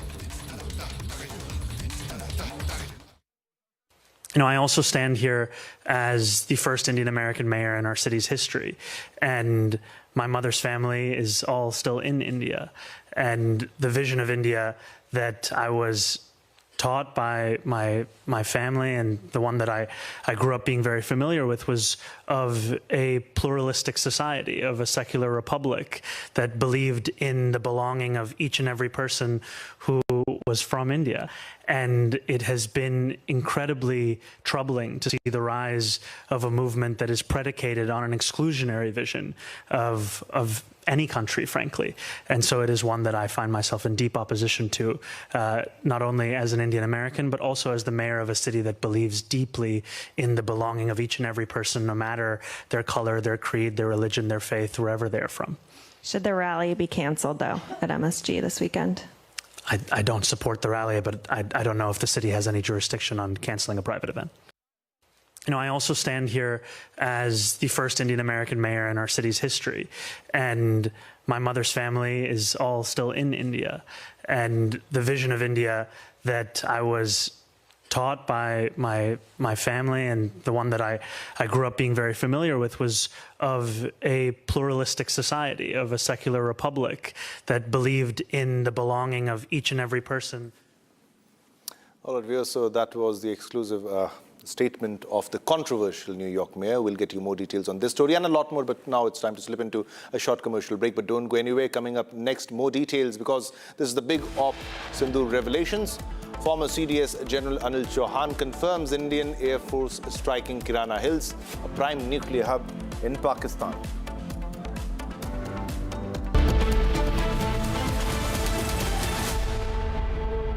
रंग रंग रंग रंग रंग रंगीन रंग रंगीन रे देखो कैसे भी हो दिन रंग बना रहे वो जो पेंट्स रंग बना रहे रंग रंग रंग रंगीन रे देखो कैसे भी हो दिन रंग रंग रंग बना रहे रंग रंग रंग रंगीन रे देखो कैसे भी हो दिन रंग रंग रंग बना रहे रंग रंग रंग रंगीन रे रंग रंग रंग बना रहे वो जो पेंट्स रंग बना रहे केसरिया से मन जोगी हुआ रे दिल झूमे देखो मतवारा हुआ रे केसरिया से मन जोगी हुआ हर पल मनाओ केसरी त्योहार विमल बोलो जुबान केसरी चमकी चाट से क्या बना है आलू चाट या फ्रूट चाट स्वाद बनाए चमकी चाट क्या बात है? स्वादिष्ट पकोड़े और परेशान, अरे चंकी चाट है इसकी जान। असली स्वाद सिर्फ चंकी चाट।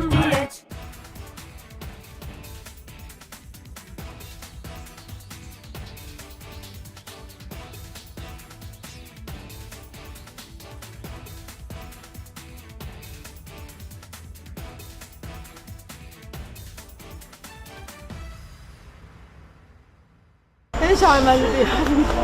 ما عملتيش شيء يا حبيبتي.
رموا 4 صواريخ وهذا الدمار كله بسبب الصواريخ هذول. ايش صار في النازحين والخيم؟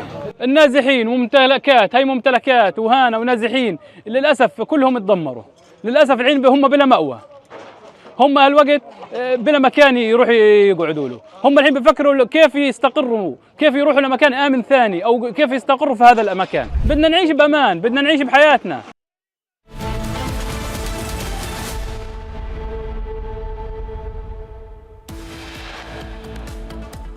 All right, viewers, coming up after the break, the biggest exclusive on Republic from inside Pakistan's Adiala Jail.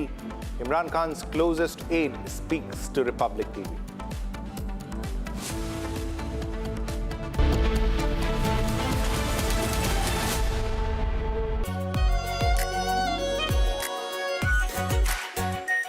Our pure Shahi Paneer Masala.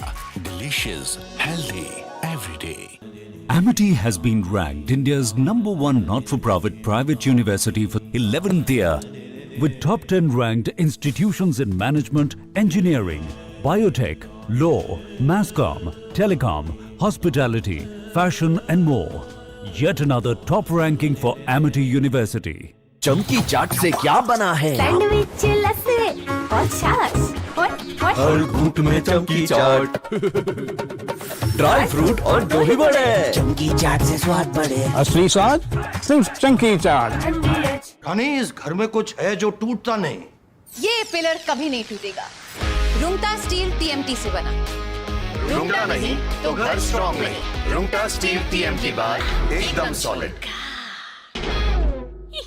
Are pure सूजी पास्ता उबालो मिलाओ और खाओ 8 मिनट में तैयार। क्या टेस्ट है सबका राजा R pure masala. Iran's economy is staring at a fresh shock. The Iranian rial has crashed to a new record low, hitting 2.02 million rial to $1 in market trading.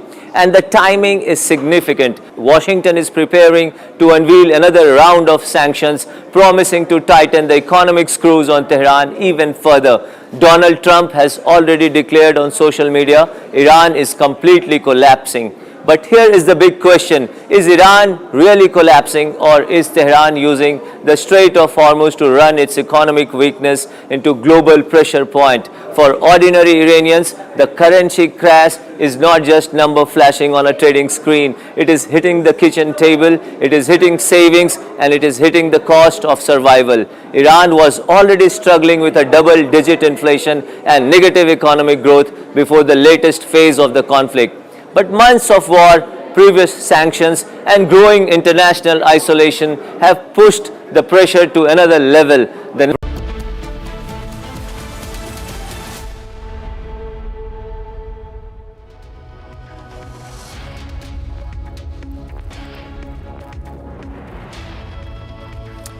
A very warm welcome, viewers. You're watching Republic TV. This is Shivam Dutt Mehta, and the top focus story today is the devastating flash floods in Nepal, which have caused huge destruction. Cars swept away, power projects swept away, buildings collapsing, and entire villages have been swept away because of the sudden surge of water flow because of the flash floods in Nepal. We'll get you all the details on this story and a lot more, but first up, let's have a look at the top headlines.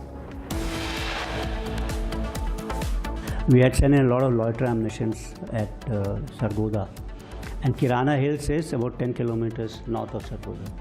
So the loiter ammunition is looking for radars which are in around Sargodha, and it's got a lifetime, means time. It will loiter for about 2 hours, and once it doesn't find a target, then it comes down and hits somewhere. It must have come and hit, one of those hills. Big Ops Sindoor revelations. Former CDS General Anil Chauhan confirms Indian Air Force striking Kirana Hills, a prime nuclear hub in Pakistan.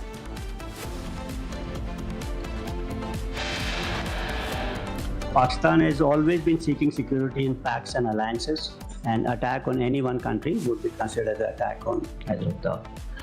So I think that has got major security implications for India. Former CDS Chauhan clarifies that unless Mecca Pact explicitly states that it is not against India, it must be assumed that it is against India.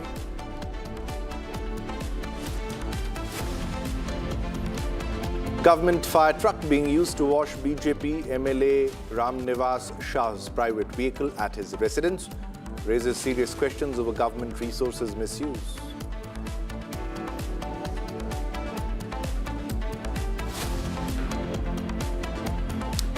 Flash flood sweeps through Nepal's Rasuwa, damaging markets and hydropower projects and prompting authorities to warn communities downstream along the Trishuli River.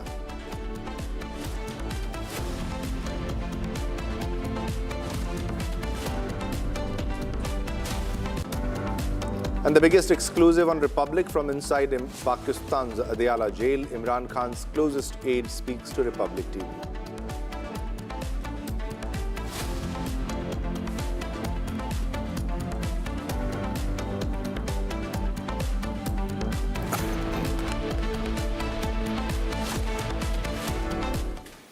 Following a sudden flash flood in Nepal's Rasuwa, now the Sashastra Seema Bal has issued an alert across its formations along the Indo-Nepal border, with 11 rescue and relief teams activated for immediate response and 7 more kept on standby. The SSB personnel are prepared to assist state governments and local administrations in rescue and relief operations as authorities monitor rising water levels in the Koshi and Narayani river basins and the threat of flash floods in smaller rivers.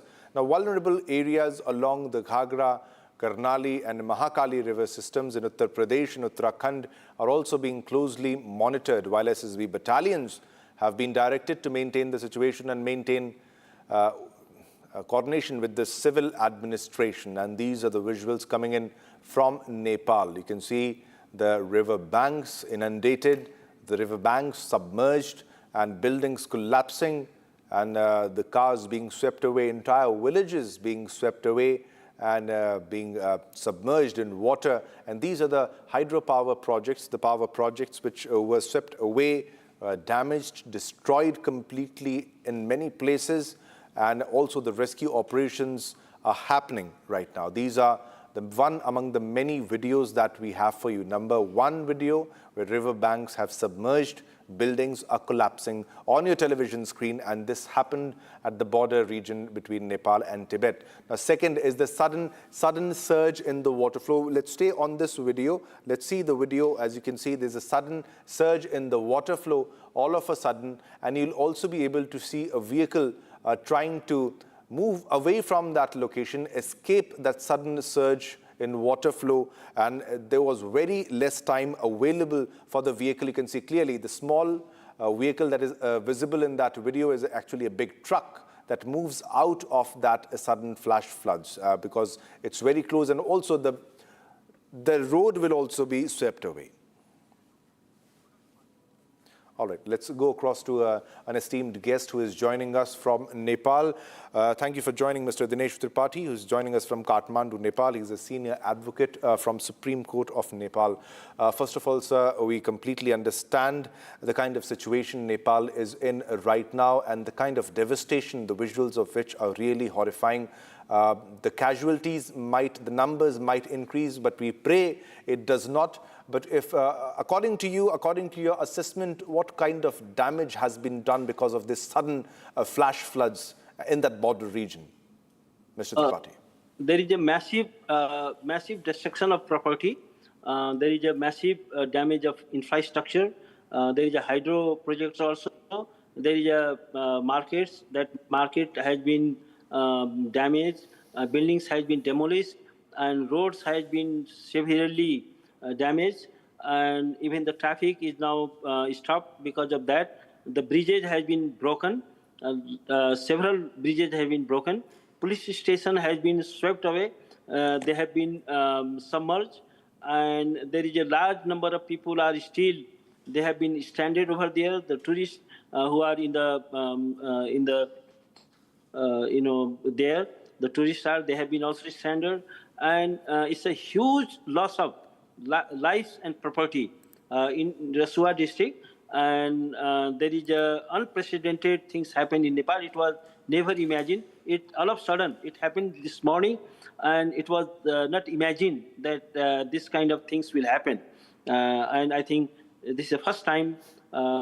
Is this kind in the history of Nepal, and now the bridges has been collapsed. That's why there is it's difficult to reach out there, and it is difficult to have a rescue operation. Became so difficult, and even it is also difficult where to land helicopters.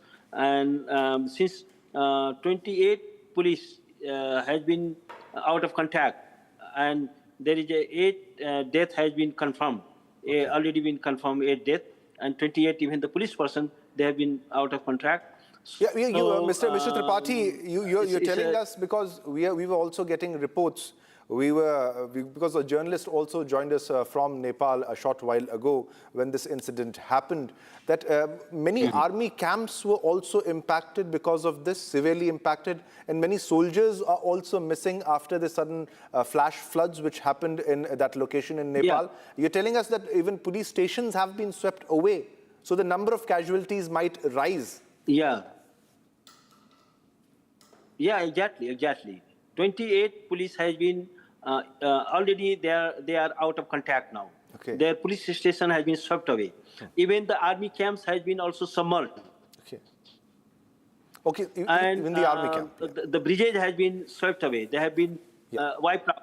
Bridges has been, the market has been wiped out. Huge buildings, a huge number of buildings. There have been the hotels, buildings, infrastructure.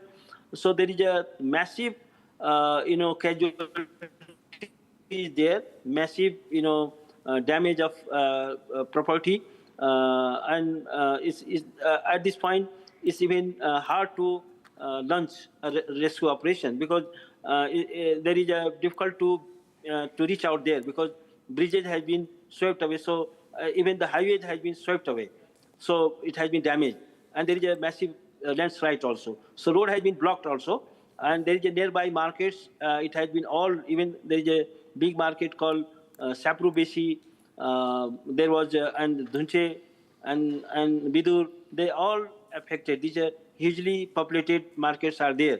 There are hydropower projects also. They have been also heavily damaged. So at this point it's very hard to calculate actual damage which is done, because even there is a communication gap as well.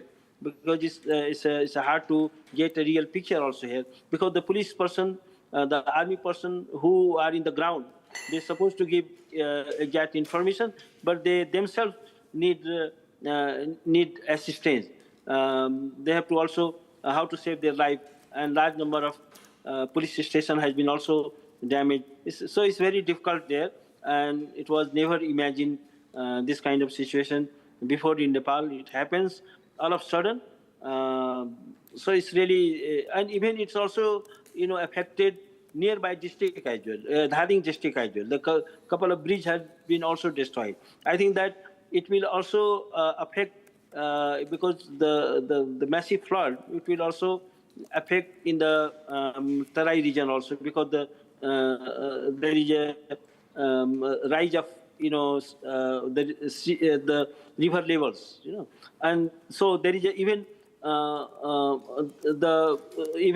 the passage of river has been also blocked by the the buildings and like that, because the buildings it is in the river, so the passage of water has been also blocked. Yeah. So it will cause more damage over there.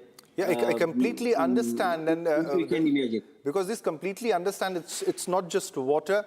It's a mix of mud, debris, pebbles, boulders, cars, trees, and entire villages being swept away, the debris of the damaged buildings also. But it will take a very long time. And how difficult is the situation on ground? Because I'm getting to know that even the helipads have been swept away. And that is why it is getting difficult for the helicopters to land in Timur. Especially for conducting the rescue operations. And looking at the scale of devastation, it is going to take a very long time. And at certain point, at places, it's a challenge for the authorities that where should we start from? Exactly, that's very true, because the road has been totally blocked, bridges has been swept away, so you cannot reach through the roads by the road.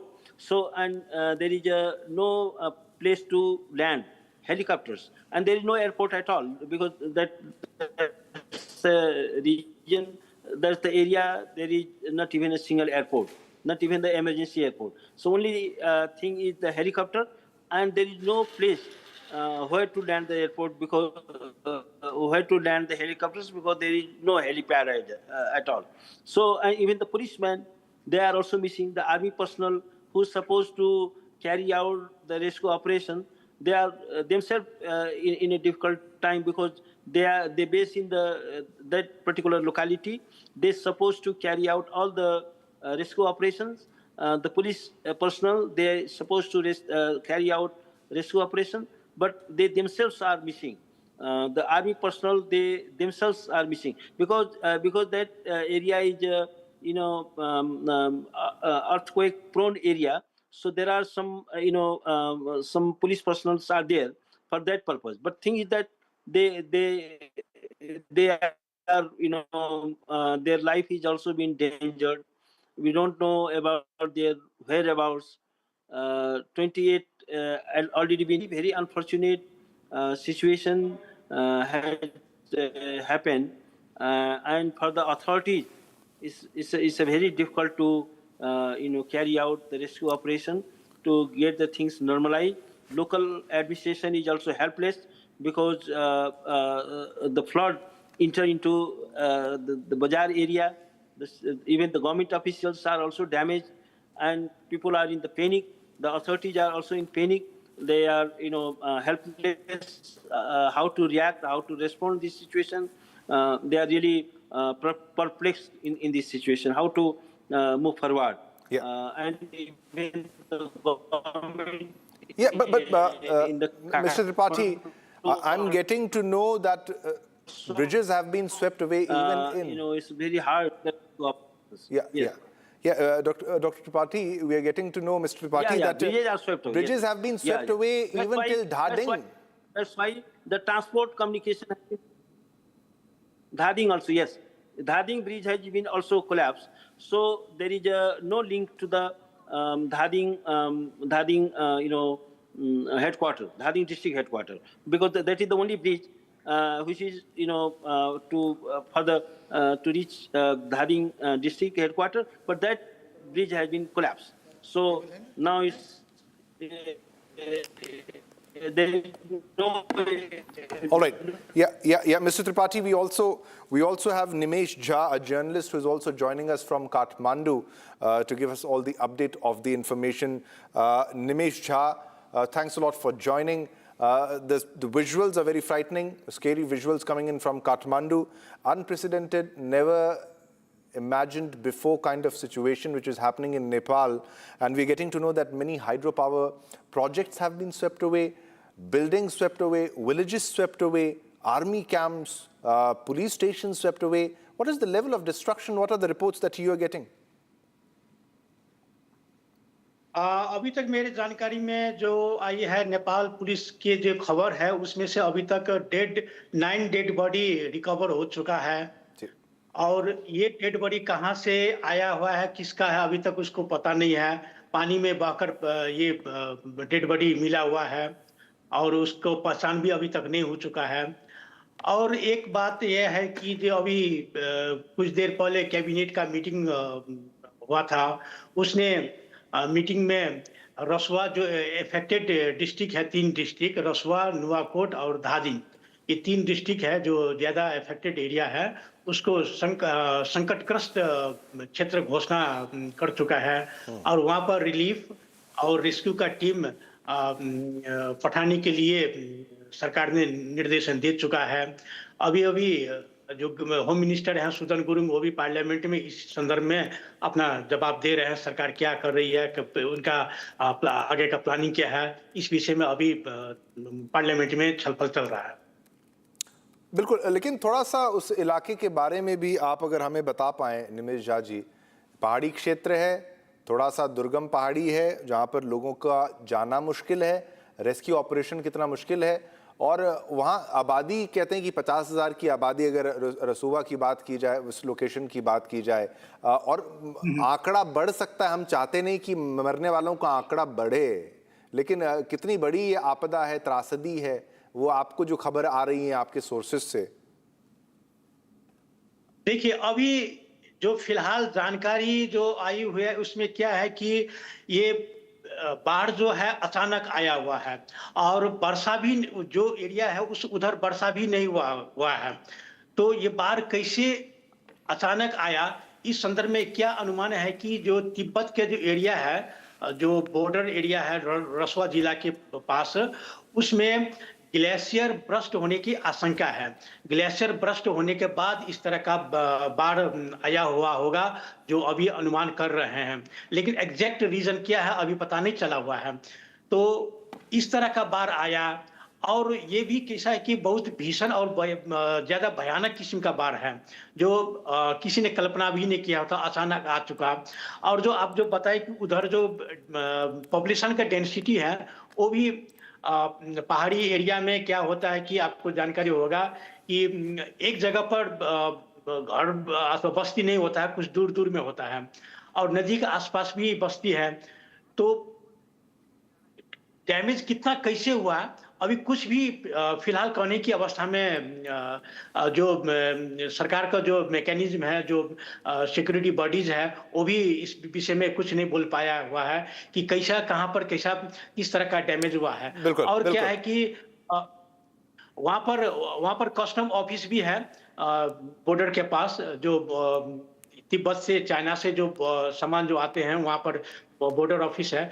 तो वहाँ वो एक जानकारी है कि वो border office damage बहुत अच्छे से किस्म से बहुत खराब बुरी तरह से डैमेज हो चुका है। वहाँ पर जो कंटेनर था वो भी पानी में बह चुका है, लगभग 6 कंटेनर पानी में बहने की बात जानकारी आई हुई है। और उस एरिया में लगभग 15 से ज़्यादा हाइड्रो पावर प्रोजेक्ट है वो भी बहुत ज़्यादा डैमेज हो चुका है। 15 से भी ज़्यादा हाइड्रो पावर प्रोजेक्ट डैमेज हो चुका है और लगभग 3 से 3.5 से ज़्यादा मेगावाट का जो इलेक्ट्रिसिटी सप्लाई है वो डिस्टर्ब हो चुका है। बिल्कुल बिल्कुल, बहुत बहुत शुक्रिया हमारे साथ जुड़ने के लिए, पूरी जानकारी हमारे साथ साझा करने के लिए। So he joined us from Kathmandu with all the latest updates in the story and these the visuals of the flash floods from Nepal. Ladies and gentlemen, river banks submerged, buildings swept away, villages swept away, people swept away, cars and trucks, buses swept away. Never seen before incident, catastrophe, which is the visuals of which are coming from Nepal.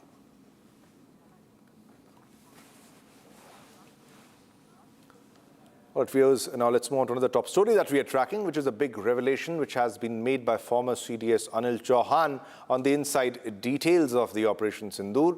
Speaking at the Vimarsh event on Operation Sindoor and its aftermath at the Vivekanand International Foundation, Chauhan made astonishing revelations and said that Indian loitering Missions were sent to search for radars around Sargodha. Chauhan shared key insights into Operation Sindoor, India's military strategy, and the decisions that shaped the operation, from revealing what Prime Minister Narendra Modi told the CDS before the operation to explaining its three phases. All right, viewers, let's go back to the story that we were tracking. These are the visuals coming in from Nepal, aftermath of the destruction. And you can completely understand the kind of situation. You can't see the river flowing.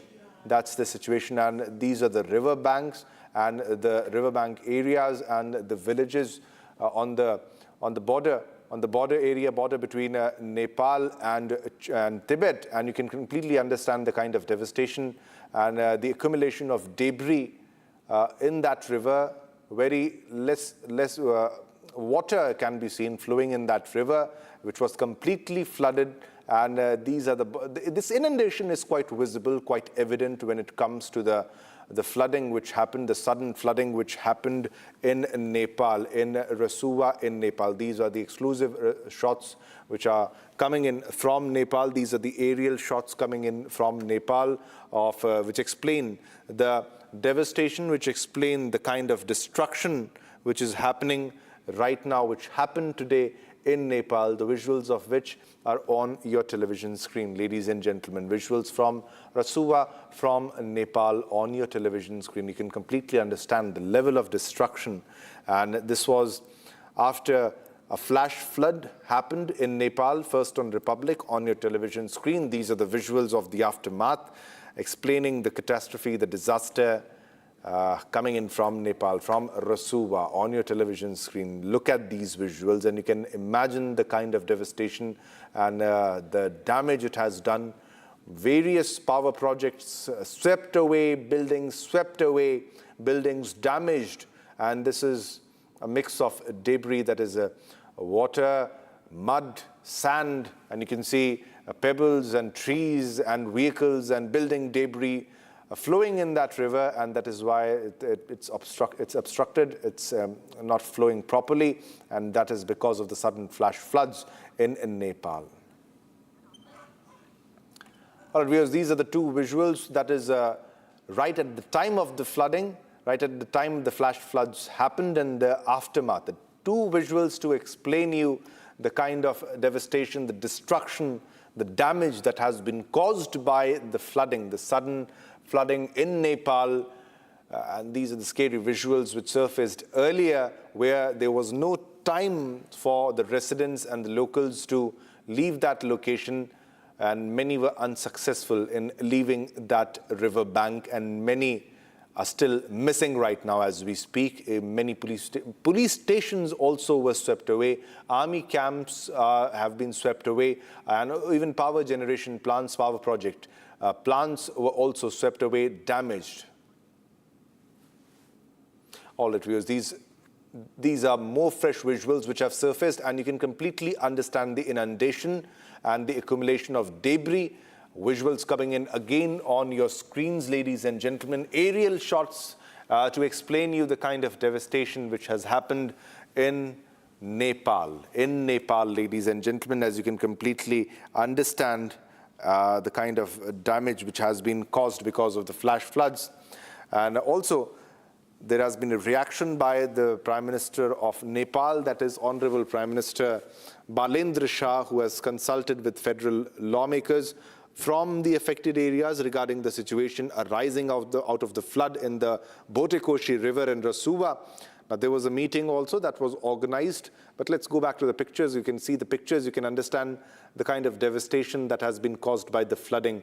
It happened all of a sudden, and this happened in a region that borders Tibet, and it is a mountainous region, and the rivers and the river region faced a sudden flash flood, and even though there was a way for the water to pass through, but because of the inundation, you can see completely because of the flash floods which happened, and also the damage which was done to the nearby villages, the damage which was done to the power projects. And you can see, look at those visuals, the visuals during the flash floods where trucks were swept away, vehicles were swept away, and because It's not just water that was flowing, it was also the debris, the mud, sand and gravel, pebbles, stones, boulders. You can understand the kind of situation when flash floods happen in mountainous region, and these are the aerial shots and more shots which have surfaced right now. First on Republic, these shots on your television screen, you can understand the kind of damage. The nature has done the destruction, and this is the aftermath of the destruction caused by nature. Time for a short commercial break, but don't go anywhere. Coming up after the break, more visuals and more details about the flash floods in Nepal.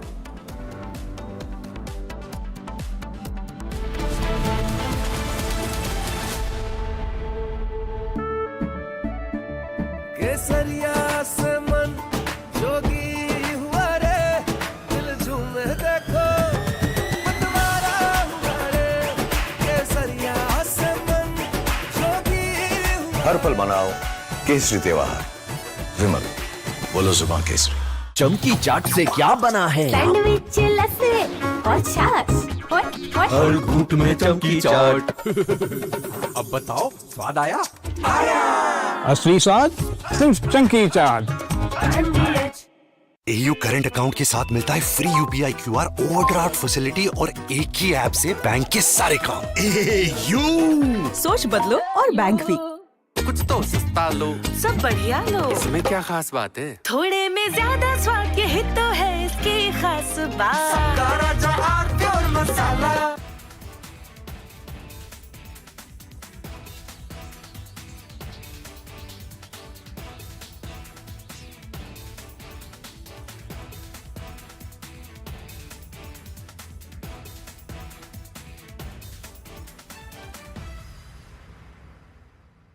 ايش عملتي؟ ما عملتيش شيء يا حبيبتي.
Coming up next, big op Sindoor revelations. Former CDS General Anil Chauhan confirms Indian Air Force striking Kirana Hills, a prime nuclear hub in Pakistan.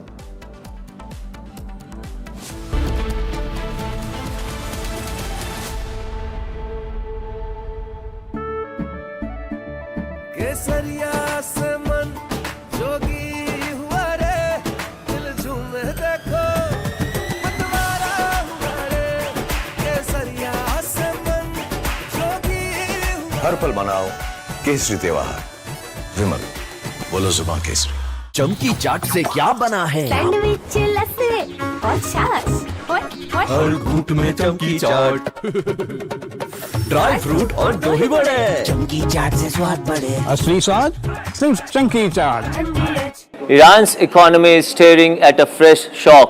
The Iranian rial has crashed to a new record low, hitting 2.02 million rial to $1 in market trading. And the timing is significant. Washington is preparing to unveil another round of sanctions, promising to tighten the economic screws on Tehran even further. Donald Trump has already declared on social media, Iran is completely collapsing.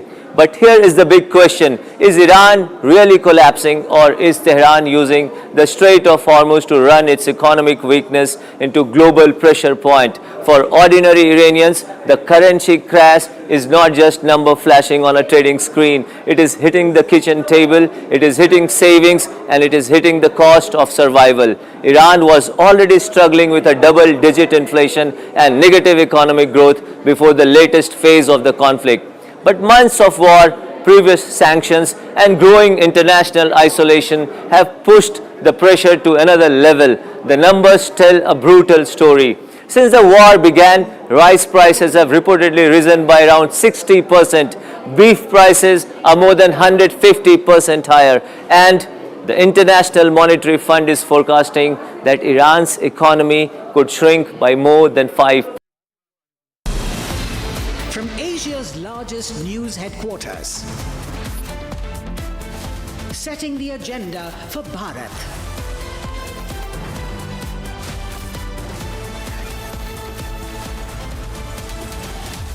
You're watching Republic.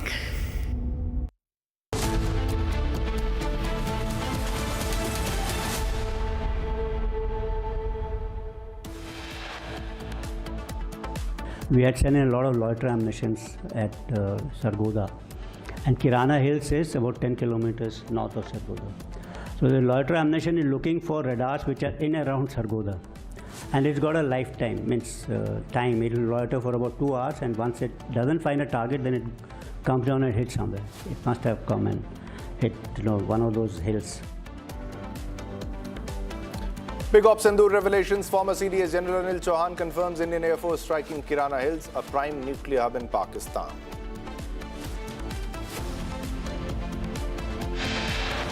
Pakistan has always been seeking security in pacts and alliances, and attack on any one country would be considered an attack on either. So I think that has got major security implications for India.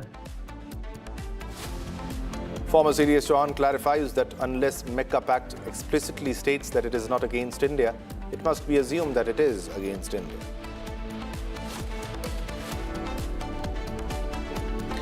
Government fire truck being used to wash BJP MLA Ramnivas Shah's private vehicle at his residence, raising serious questions over government resources misuse.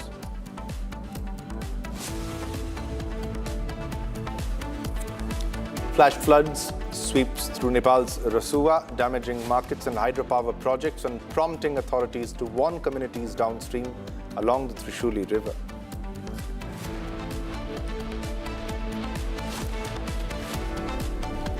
The biggest exclusive on Republic from inside Pakistan's Adiala Jail, Imran Khan's closest aide speaks to Republic TV.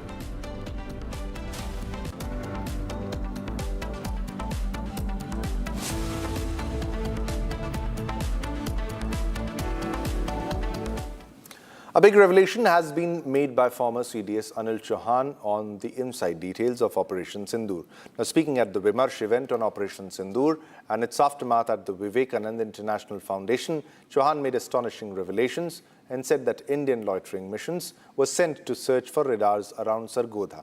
Chauhan shared key insights into Operation Sindoor, India's military strategy and the decisions that shaped the operation. From revealing what Prime Minister Narendra Modi told the CDS before the operation to explaining its 3 phases, India's preparedness and exit strategy, Chauhan details why India gained the upper hand. He also discusses Pakistan's response, its difficulties in assessing the strikes and the key lessons it may have drawn from Operation Sindoor. There was a small episode about what I think Air Marshal Bharti was asked, that Kirana Hills episode. I think I'll clarify this. At occasions, it's been asked whether Kirana Hills were hit or not. That's where their nuclear facilities are there. And with Bharti had rightly clarified that we did not target Kirana Hills. I can maybe given kind of an explanation. Before those strikes, we had sent in a lot of loiter ammunitions at Sargodha, and Kirana Hills is about 10 kilometers north of Sargodha. So the loiter ammunition is looking for radars which are in around Sargodha, and it's got a lifetime, means time. It will loiter for about 2 hours, and once it doesn't find a target, then it comes down and hits somewhere. It must have come and hit, one of those hills. So that could be one of the reasons as to what people asked. Yes, because Pakistani media also showed some kind of images in which there was smoke coming out from Kirana Hills, and they were asking. Next is a new normal. You heard about this new normal, which the Prime Minister has said that, there'll be talks and terror will not go together, blood and water will not flow together, will not tolerate cross-border terrorism, and will make no distinction between perpetrators and their handlers, and then will not be blackmailed or by nuclear blackmail.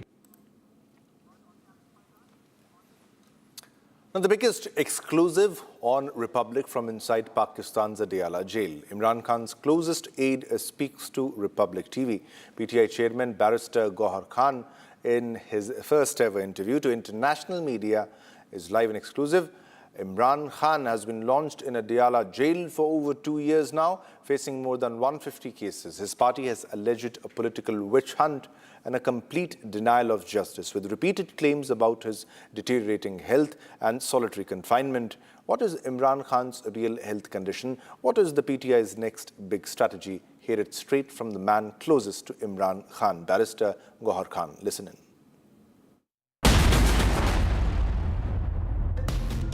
Sir ये बताइएगा कि जो हुकूमत के खिलाफ PTI की तरफ से दायर करदा जो तौहीन अदालत है उसका क्या स्टेटस है सर इस वक्त?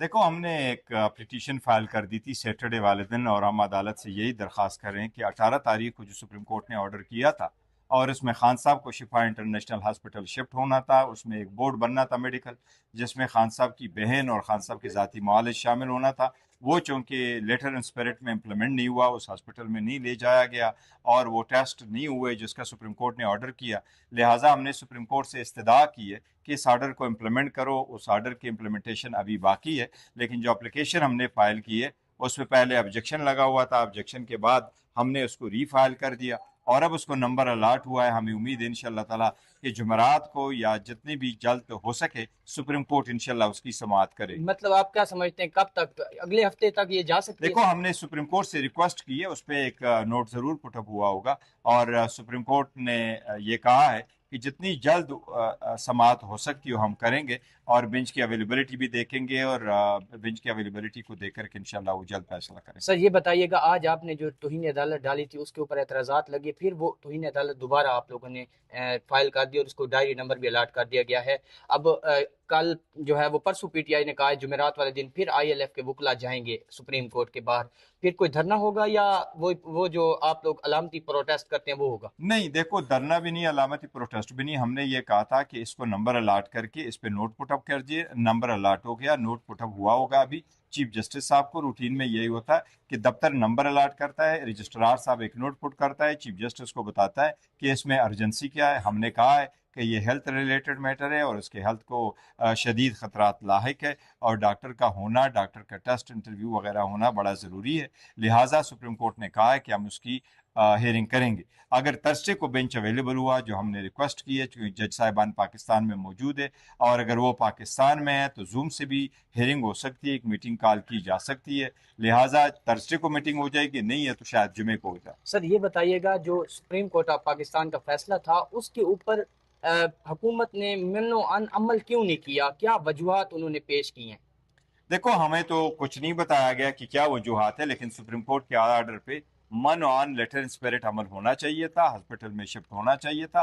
वो सुप्रीम कोर्ट के ऑर्डर में कोई अभाम नहीं था। अगर अभाम होता तो रिव्यू फाइल की जा सकती थी, उसमें कोई अभाम नहीं था। मैटर बड़ा सिंपल था, सुप्रीम कोर्ट ने लिखा था, हुकूमत ने रिव्यू फाइल भी किया, फिर वापस ले लिया, फिर उसको ऑर्डर इम्प्लीमेंट करने की तरफ बढ़े भी, लेकिन all of a sudden Midway जो है वो इम्प्लीमेंट नहीं हो सका, जो बड़ा अनफॉर्चुनेट। सर इस वक्त जो है पाकिस्तान तहरीक इंसाफ की जो लॉयर्स की टीम है उसके ऊपर पूरे पाकिस्तान की नज़रें, आने वाले दिनों में आप क्या समझते हैं, जो आपके चाहने वाले हैं या जो पाकिस्तान में इमरान खान साहब के चाहने वाले हैं, उनको क्या तवक्को करनी चाहिए कि खान साहब जो है दोबारा शिफा इंटरनेशनल जाएंगे?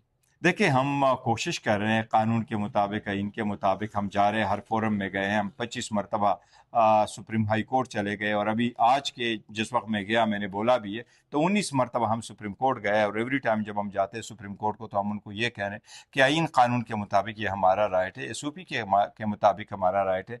हम कोई गुरेला फोर्स तो नहीं है कि बाहर निकल के आए, आओ जी खान साहब को उठाएं और हॉस्पिटल चले जाएं, बल्कि हम कहते हैं नहीं, अदालत ऑर्डर करे और अदालत का जो प्रोसीजर है वो due process of law follow हो और इस तरीके से हम आगे बढ़े। तो वकला से जो लोगों की तवक्कुआत है बजा है और वकला अपना काम कर रहे हैं, एप्लीकेशन फाइल कर की हुई हैं, अब ये सुप्रीम कोर्ट पे मुनसर है और मैं सुप्रीम कोर्ट से इस्तदा करूंगा कि ये आपकी ऑर्डर की इम्प्लीमेंटेशन बड़ा ज़रूरी है। आज़ाद अदलिया का होना बड़ा ज़रूरी है, लेकिन जो भी अदलिया इस वक्त मौजूद है अपना ऑर्डर इम्प्लीमेंट करना सुप्रीम कोर्ट की आईनी जिम्मेदारी है। मुझे उम्मीद है सुप्रीम कोर्ट इसको इम्प्लीमेंट करवाएगी इंशाल्लाह। ये आप समझते हैं कि सुप्रीम कोर्ट जो है वो जो उन्होंने ऑर्डर दिया था और आपको उसके ऊपर कोई एतराज तो नहीं है, या आपको कोई अभी कोई सवाल हो या सुप्रीम कोर्ट के हवाले से जजेस? नहीं, हम ये कहते हैं सुप्रीम कोर्ट के जो आपने ऑर्डर किया उस ऑर्डर के इम्प्लीमेंट करो। ऑर्डर सिंपल है, खान साहब को हॉस्पिटल ले जाए, उसके टेस्ट और इलाज के लिए फलाना हॉस्पिटल ले जाए, एक बोर्ड बने उसमें डॉक्टर हो, डॉक्टर तजवीज़ करे इलाज और डॉक्टरों के मुताबिक आगे बढ़े। That's all. बहुत शुक्रिया।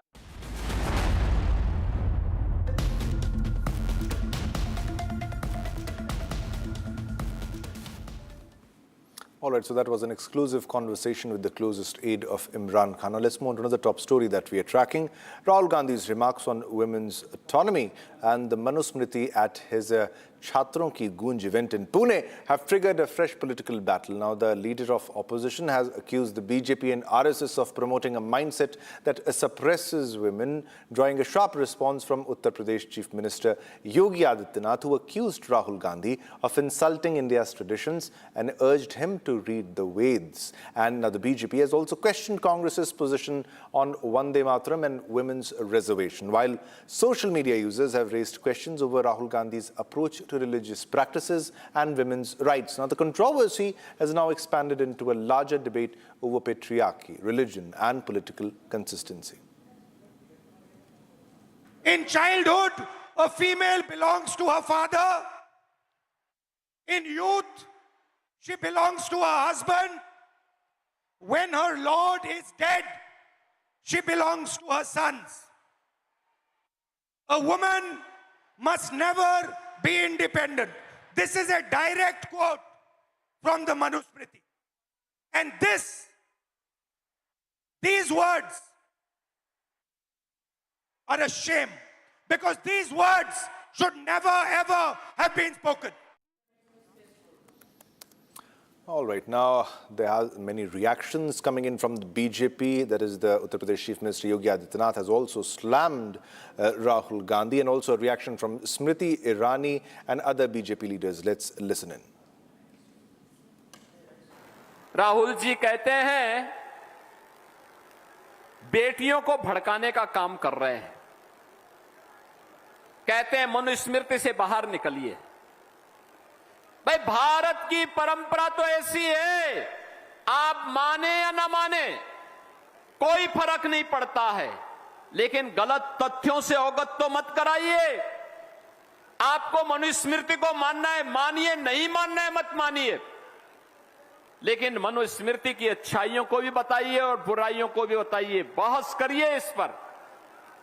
अथर्ववेद जिसकी चर्चा करता हो, सतपथ ब्राह्मण में जिसकी चर्चा हुई हो, महाभारत जिसके बारे में चर्चा करता और मत्स्य पुराण जिसकी महिमा का गान करता हो, उस मनु को आप अपमानित क्यों करना चाहते हैं?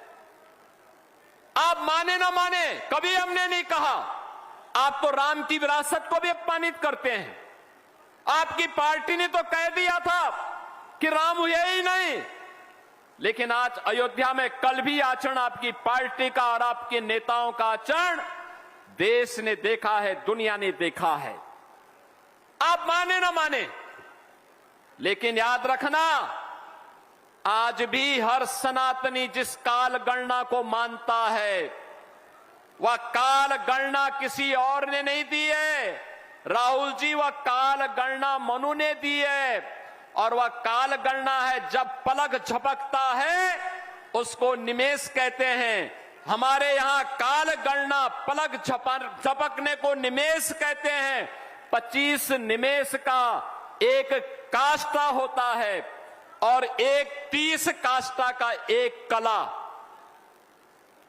30 कला का एक मुहूर्त और 30 मुहूर्त का एक अहोरात्र। अहोरात्र का मतलब एक पूरी रात और दिन मिलाकर के एक अहोरात्र होता है। 15 दिन यानी एक 15 अहोरात्र का एक पक्ष होता है और 2 पक्ष का यानी कृष्ण पक्ष और शुक्ल पक्ष, हर महीने में 2 पक्ष चलते हैं, तो 2 पक्ष का एक माह होता है। 6 माह का एक अयन होता है और 2 अयन का एक वर्ष होता है। याद रखना, मकर संक्रांति का आयोजन जब हम करते हैं, भगवान सूर्य जब उत्तरायण में आते हैं तो मकर संक्रांति आती है। हम लोग नदियों में स्नान करते हैं, प्रयागराज में माघ का मेला लगता है। हम लोग जाते हैं, संगम में स्नान करते हैं और भीष्म पितामह ने तो उत्तरायण आने के लिए अपने शरीर को सरसैया में वेदना में झेलते रहे, लेकिन उत्तरायण आने के बाद ही अपने प्राणों को छोड़ा था। ये 2 अयन का एक वर्ष होता है और याद रखना, इससे बड़ी काल गणना दुनिया में नहीं। 43,32,000 वर्ष का एक महायुग हमने माना है, एक पर्याय माना है। 31 पर्याय को एक मनवंतर के रूप में माना है और 14 मनवंतर को एक कल्प के रूप में माना है। यह भारत का काल गणना है और ये किसी और ने नहीं। राहुल जी, ये आपके नाना ने नहीं दिया है, पर नाना ने नहीं दिया है, आपकी दादी ने नहीं दिया है, ये दिया है मनु ने दिया है। ये मनु ने दिया है और जिसको आज भी हर सनातनी जिसका पालन करते अपने पर्व और त्योहारों को मानता है। चूंकि कांग्रेस पार्टी के एक अहम नेता ने महिलाओं और महिलाओं के नेतृत्व के समर्थन की बात की है, मैं उनसे कहना चाहती हूं विनम्रता पूर्वक, कृपया प्रधानमंत्री जी की इस मुहिम को कि देश की महिलाओं को संसद में नेतृत्व करने के लिए 33% आरक्षण का बिल त्वरित रूप से लागू हो, इस प्रयास में प्रधानमंत्री जी का सहयोग करें। मैं उस अहम नेता को एक और निवेदन करती हूं, वंदे मातरम में भी जिन पंक्तियों को कांग्रेस मुख्यालय में रोका गया, उन पंक्तियों में मां दुर्गा का उल्लेख है। जिस दुर्गा स्वरूपा को हम शक्ति के केंद्र की दृष्टि से उपासना करते हैं, उस दुर्गा मां का जय घोष, वंदे मातरम का पूरा मंचन, पूरा गायन कांग्रेस मुख्यालय में हो। राहुल गांधी को कुछ नहीं मालूम मनुस्मृति क्या है। अरे मनुस्मृति उसको केवल हिंदू महिलाओं का, हिंदू समाज पर, सनातन पर अटैक करता है। उस व्यक्ति को ये नहीं मालूम मुस्लिम महिलाओं के साथ क्या होता है, हलाला, 3 तलाक। वो क्या करता है वो आदमी, 4 शादियां कर सकता है। सबसे पीड़ित इस देश में मुस्लिम महिलाएं हैं और उस पर ये राहुल गांधी कुछ नहीं बोलेगा, क्योंकि इसकी पार्टी जो है वो दूसरी मुस्लिम लीग बन गई है।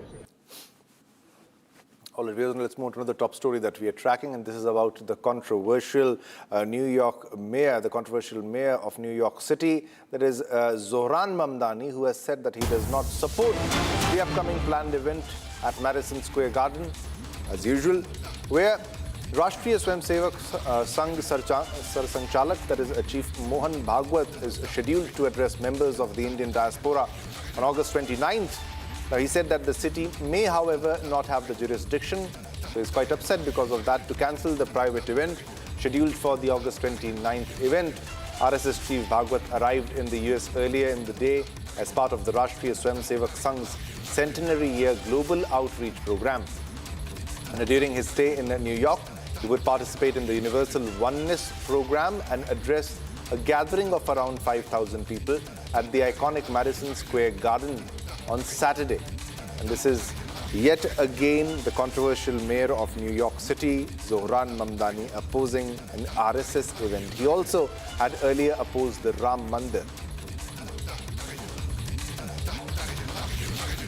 You know, I also stand here as the first Indian American mayor in our city's history, and my mother's family is all still in India, and the vision of India that I was taught by my family and the one that I grew up being very familiar with was of a pluralistic society, of a secular republic that believed in the belonging of each and every person who was from India. And it has been incredibly troubling to see the rise of a movement that is predicated on an exclusionary vision of any country, frankly. And so it is one that I find myself in deep opposition to, not only as an Indian American, but also as the mayor of a city that believes deeply in the belonging of each and every person, no matter their color, their creed, their religion, their faith, wherever they're from. Should the rally be canceled, though, at MSG this weekend? I don't support the rally, but I don't know if the city has any jurisdiction on canceling a private event. All it is time to slip into a short commercial break, but don't go anywhere, because coming up next, government fire truck being used to wash BJP MLA Ramnivas Shah's private vehicle at his residence, raising serious questions over government resources misuse.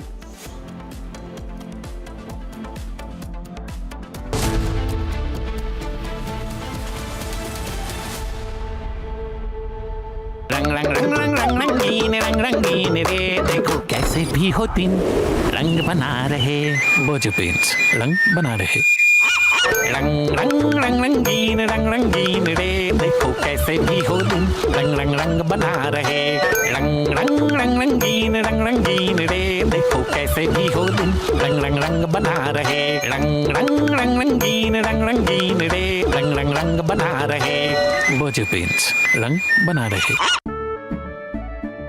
केसरिया से मन जोगी हुआ रे दिल झूमे देखो मतवारा हुआ रे केसरिया से मन जोगी हुआ हर पल मनाओ केसरी त्योहार विमल बोलो जुबान केसरी चमकी चाट से क्या बना है सैंडविच लस्सी और छाछ हर घूंट में चमकी चाट अब बताओ स्वाद आया असली स्वाद सिर्फ चंकी चाट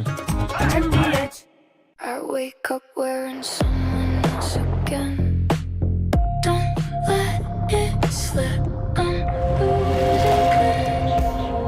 I don't wanna be safe anymore. Underneath there's a Finding myself. That's my moment of Sarah.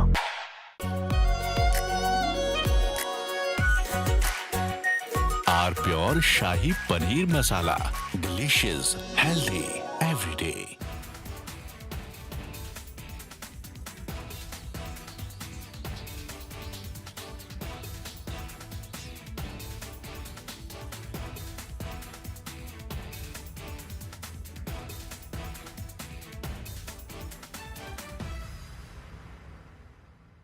ايش عملتي؟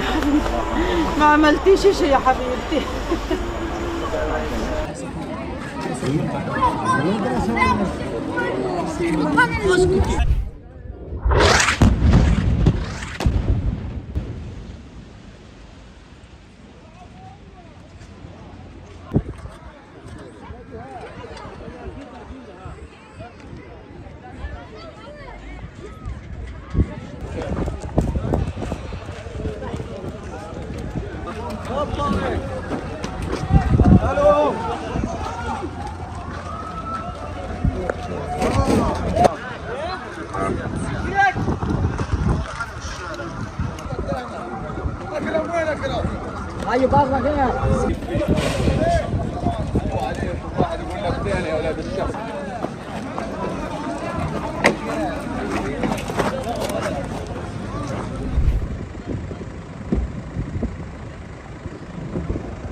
رموا 4 صواريخ، وهذا الدمار كله بسبب الصواريخ هذول. ايش صار في النازحين والخيم؟ النازحين وممتلكات، هي ممتلكات وهانة ونازحين للأسف كلهم اتدمروا.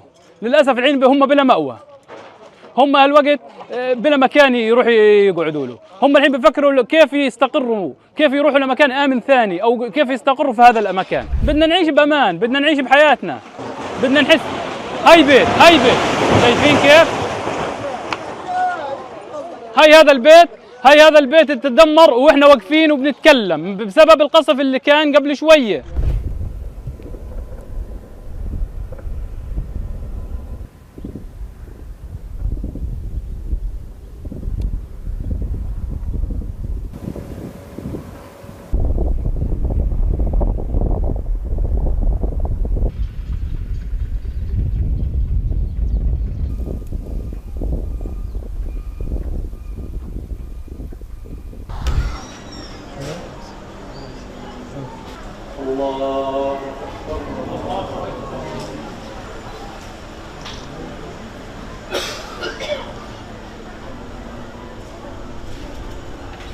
بين الطفل بتاكل، يجيها طلق في ظهرها يقتلها، طلق يجيها في ظهرها يقتلها على المطرح ماتت البنت.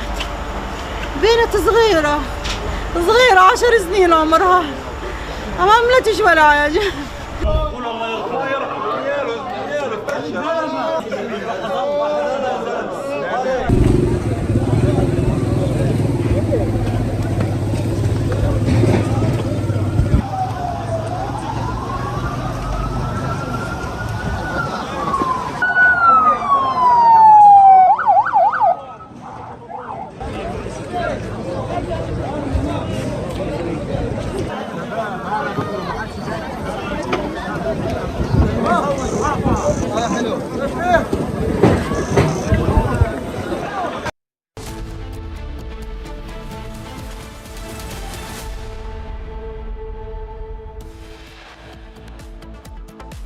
Coming up next, big Op Sindhu revelations.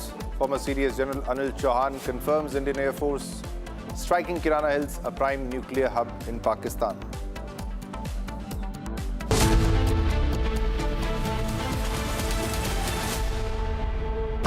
Pure सूजी पास्ता उबालो मिलाओ और खाओ 8 मिनट में तैयार। क्या टेस्ट है सबका राजा R pure masala.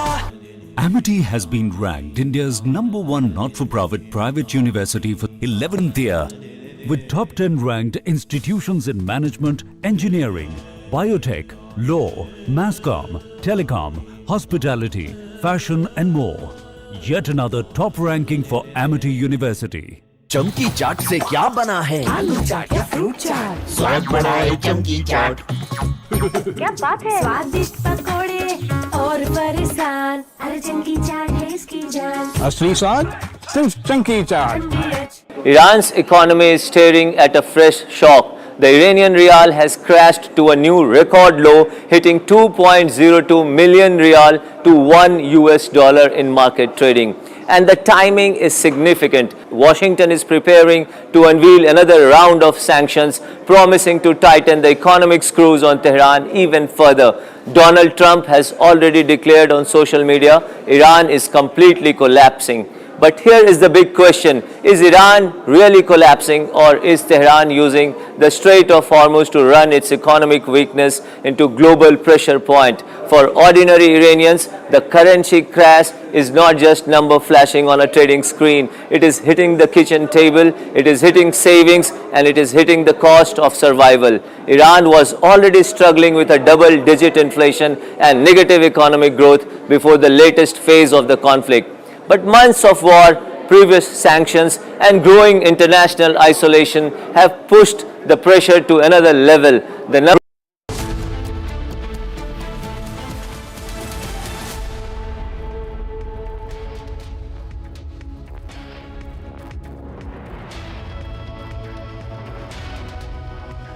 Hello and welcome. You're watching Republic. I'm Aditi Bhardwaj. Rahul Gandhi has said that we need to smash the patriarchy. BJP questions Congress's own agenda and the past in the last few years, their own needs to walk the talk. That's what the bigger message by the BJP is. We'll decode it for you more, but first, let's take a look at the headlines.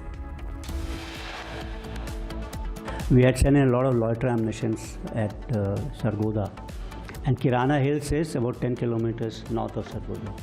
So the loiter ammunition is looking for radars which are in around Sargodha, and it's got a lifetime, means time. It will loiter for about 2 hours, and once it doesn't find a target, then it comes down and hits somewhere. It must have come and hit, one of those hills. Big Operation Sindoor revelations. Former CDS General Anil Chauhan confirms Indian Air Force striking Kirana Hills, a prime nuclear hub in Pakistan.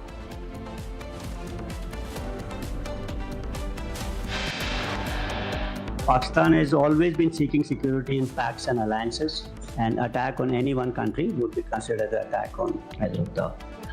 So I think that has got major security implications for India. Former CDS Chauhan clarifies that unless the Mecca Pact explicitly states that it is not against India, it must be assumed that it is against India. Government fire truck being used to wash BJP MLA Ramnivas Shah's private vehicle at his residence, raising serious questions over government resources, misuse and VVIP mindset.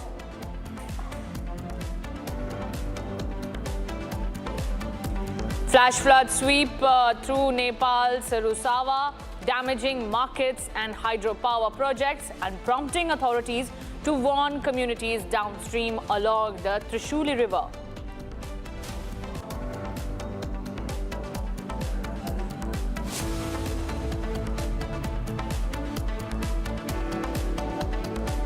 The biggest exclusive on Republic from inside Pakistan's Adiala Jail. Imran Khan's closest aide speaks to Republic TV.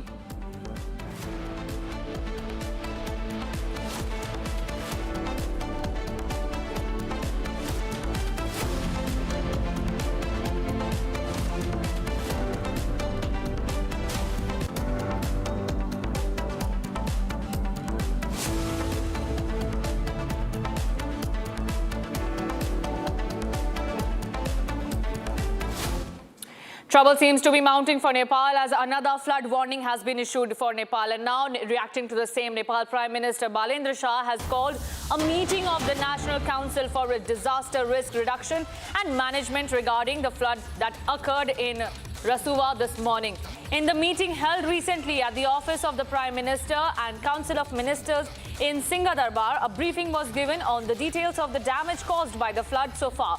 And the Prime Minister has instructed all stakeholders on the next steps. Balendra Shah has also requested everyone to work in the rescue, search and relief of the affected citizens in the flood-affected areas from their respective places at this time of disaster. Remember, Nepal is fighting severe floods in several parts, and now, as per the authorities, there is also alert for another flood that can come in just after the disaster that was witnessed. 5 districts are on high alert. Nepal Army has launched rescue operations, and on war front, this rescue operation is undergoing as every minute is important. Downstream areas have been evacuated and damage assessment is underway, and this is a key meeting by Nepal Prime Minister Balendra Shah, who has instructed that all rescue efforts should be taken care of and assistance should be given to all people included